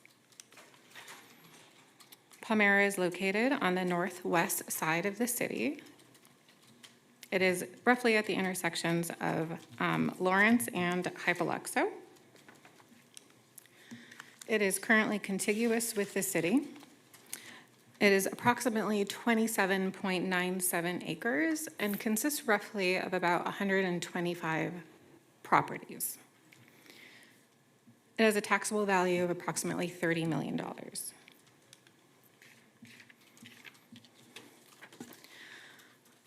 For the sake of the record, I will go over, again, some very similar annexation background. All of the properties within this annexation area are currently within the city's utility service area.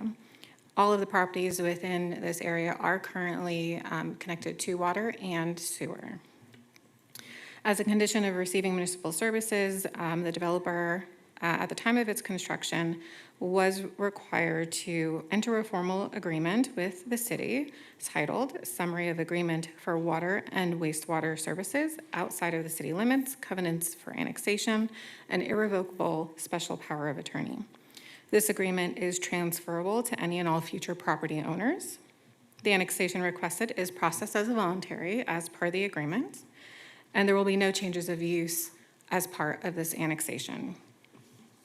Again, for the record, the notices that have been done include a notice to the owners on July 28th, a notice of ordinance on August 20th, legal ads both on the paper and online on August 31st and September 7th, and a public notice to properties within 400 feet.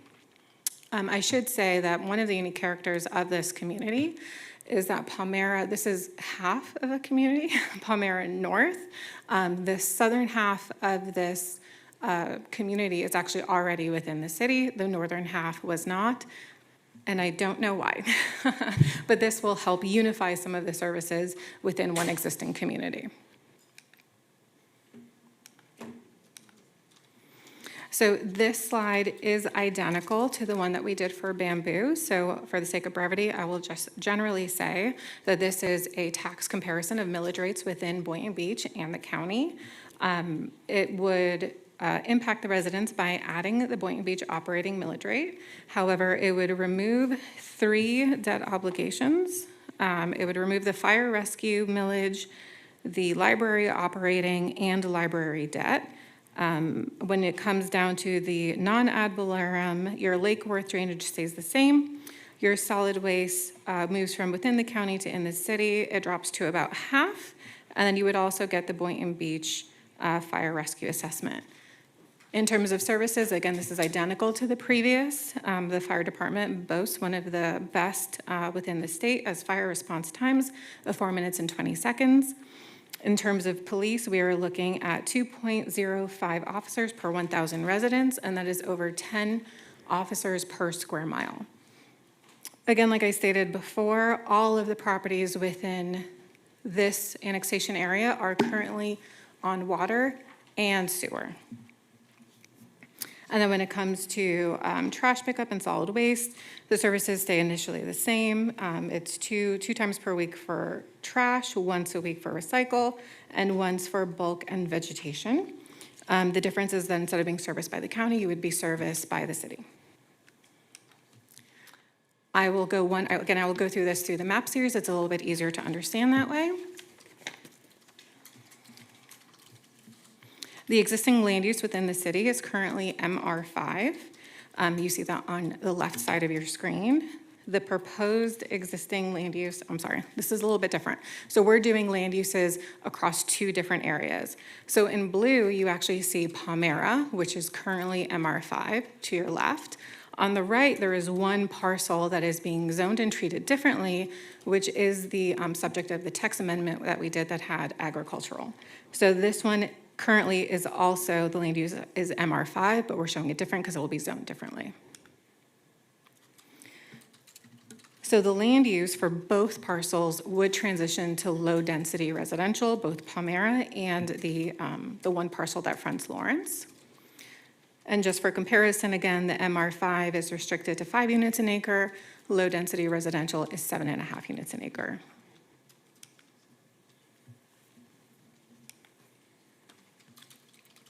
Currently, Palmira is zoned PUD, and the one parcel that's fronting Lawrence is zoned agricultural residential. The corresponding zoning districts within the city would essentially remain the same. In the city, we have the same PUD zoning district, so it would stay the same PUD zoning district for Palmira.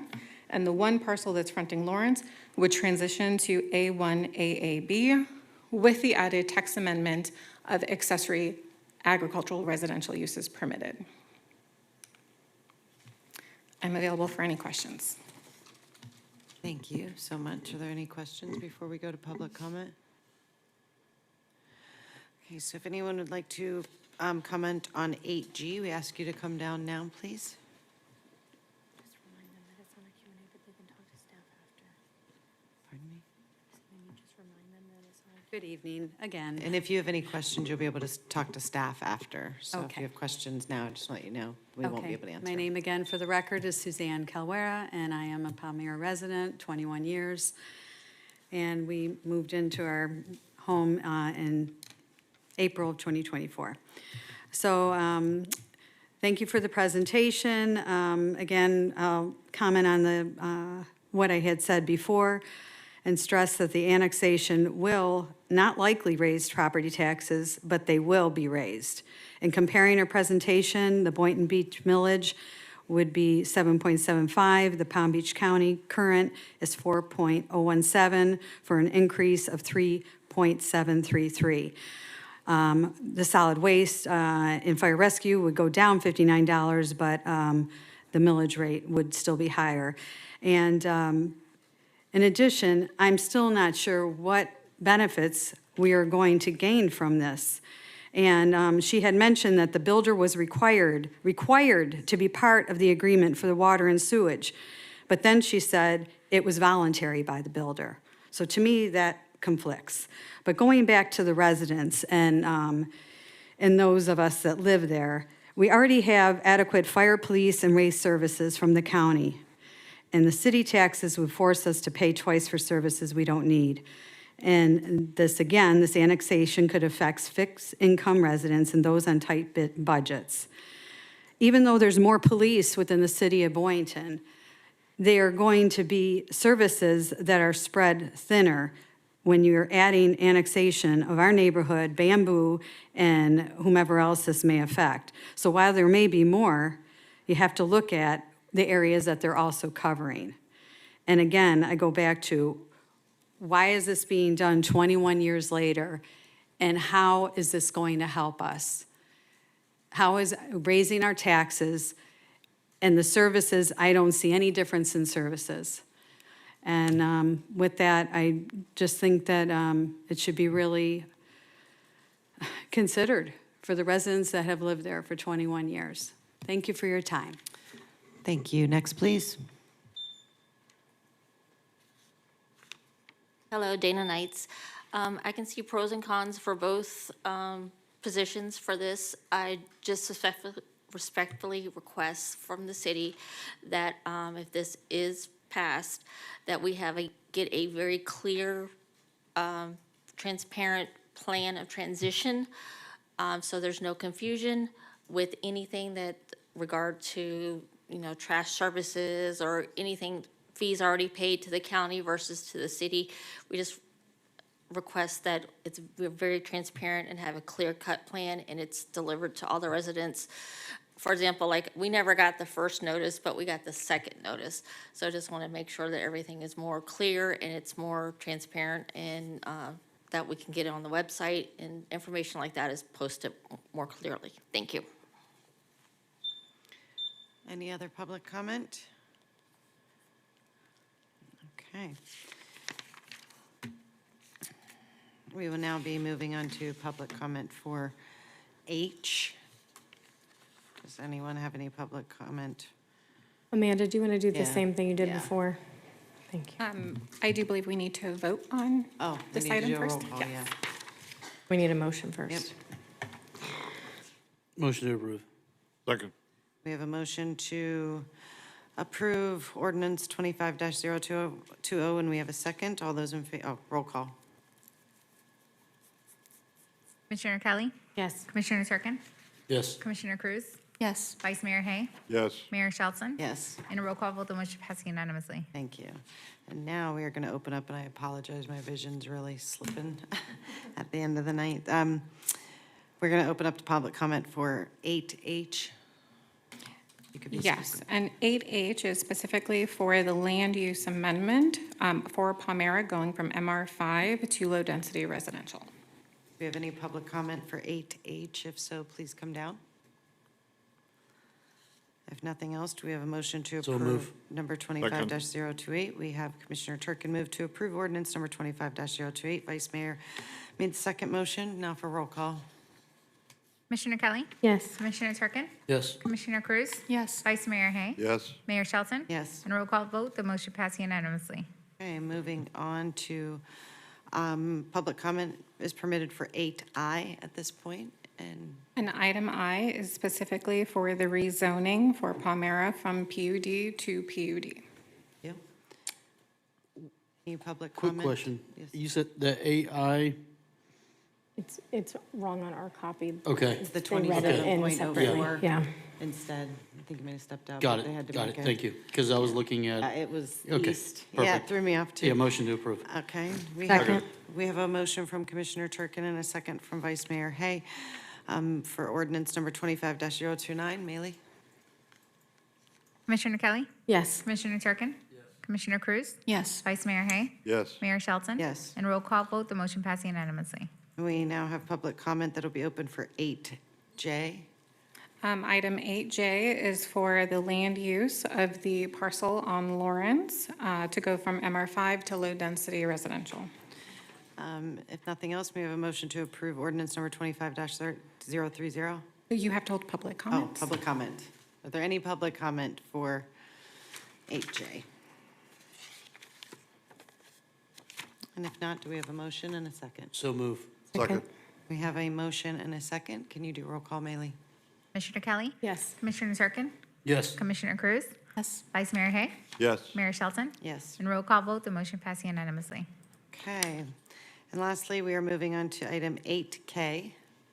8K is for the rezoning of the parcel on Lawrence to go from AR, agricultural residential, to single-family residential R1 AAB. And do we have any public comment for 8K? If so, please come down. No public comment. If nothing. Motion to approve. Second. We have a motion from Commissioner Turkin, and we have a second from Vice Mayor Hay for ordinance number 25-031. Mailey? Commissioner Kelly? Hang on, sorry, I'm sorry to do this. I just clicked over to the online and there is a public comment. He wanted to comment on 8G. And it says he wasn't sworn in, but, That's okay, we can swear him in. okay. It's Joseph Calwera. If you could unmic yourself and then, so the clerk can swear you in and you can speak on public comment. Okay, I believe I'm on mic now, is that correct? Yes, Can you hear me? yes. Okay, am I able to speak now? Do you swear or affirm that the evidence that you are about to give will be the truth, the whole truth, and nothing but the truth? I do. Thank you. Now you may begin. State your name for the record and then Thank you you may very- begin. Thank you very much. Hello, Mayor, and hello, council members. My name is Joe Calwera, and I live in Palmira. And I'm here tonight to strongly oppose the proposed annexation of our neighborhood into the city of Boynton Beach. Our neighborhood is already well served by county services. We pay county taxes and receive adequate fire, police, and sanitation coverage. Annexation would increase our tax burden without providing any clear or guaranteed improvements to our roads, utilities, or neighborhood safety. We're also concerned that the annexation will change our zoning and stricter code enforcement. Most importantly, we believe decisions about annexation should not be made without the full support and consent of the residents most directly affected. We respectfully ask that you reject this annexation proposal, or at a minimum, please allow the people of our neighborhood to vote on whether we want to become part of Boynton Beach. Thank you for your consideration and your time this evening. Thank you, Very sir. much. Anyone else? No, no, Mayor. And we have a motion and a second. For 8K? Yes, motion to approve. Second. We have a motion for it. Mailey? Commissioner Kelly? Yes. Commissioner Turkin? Yes. Commissioner Cruz? Yes. Vice Mayor Hay? Yes. Mayor Shelton? Yes. And roll call vote, the motion passed unanimously. Okay. Real quick, Mayor, I just, for the members of the public that are here that live in Palmyra, I wanted to clarify for the record that I misspoke when I did my disclosures. This is a neighborhood I walk by every day because you're in my district. And it's been confusing to me why it was never done when the neighborhood was first built, why there's half of the neighborhood on city and half in the county.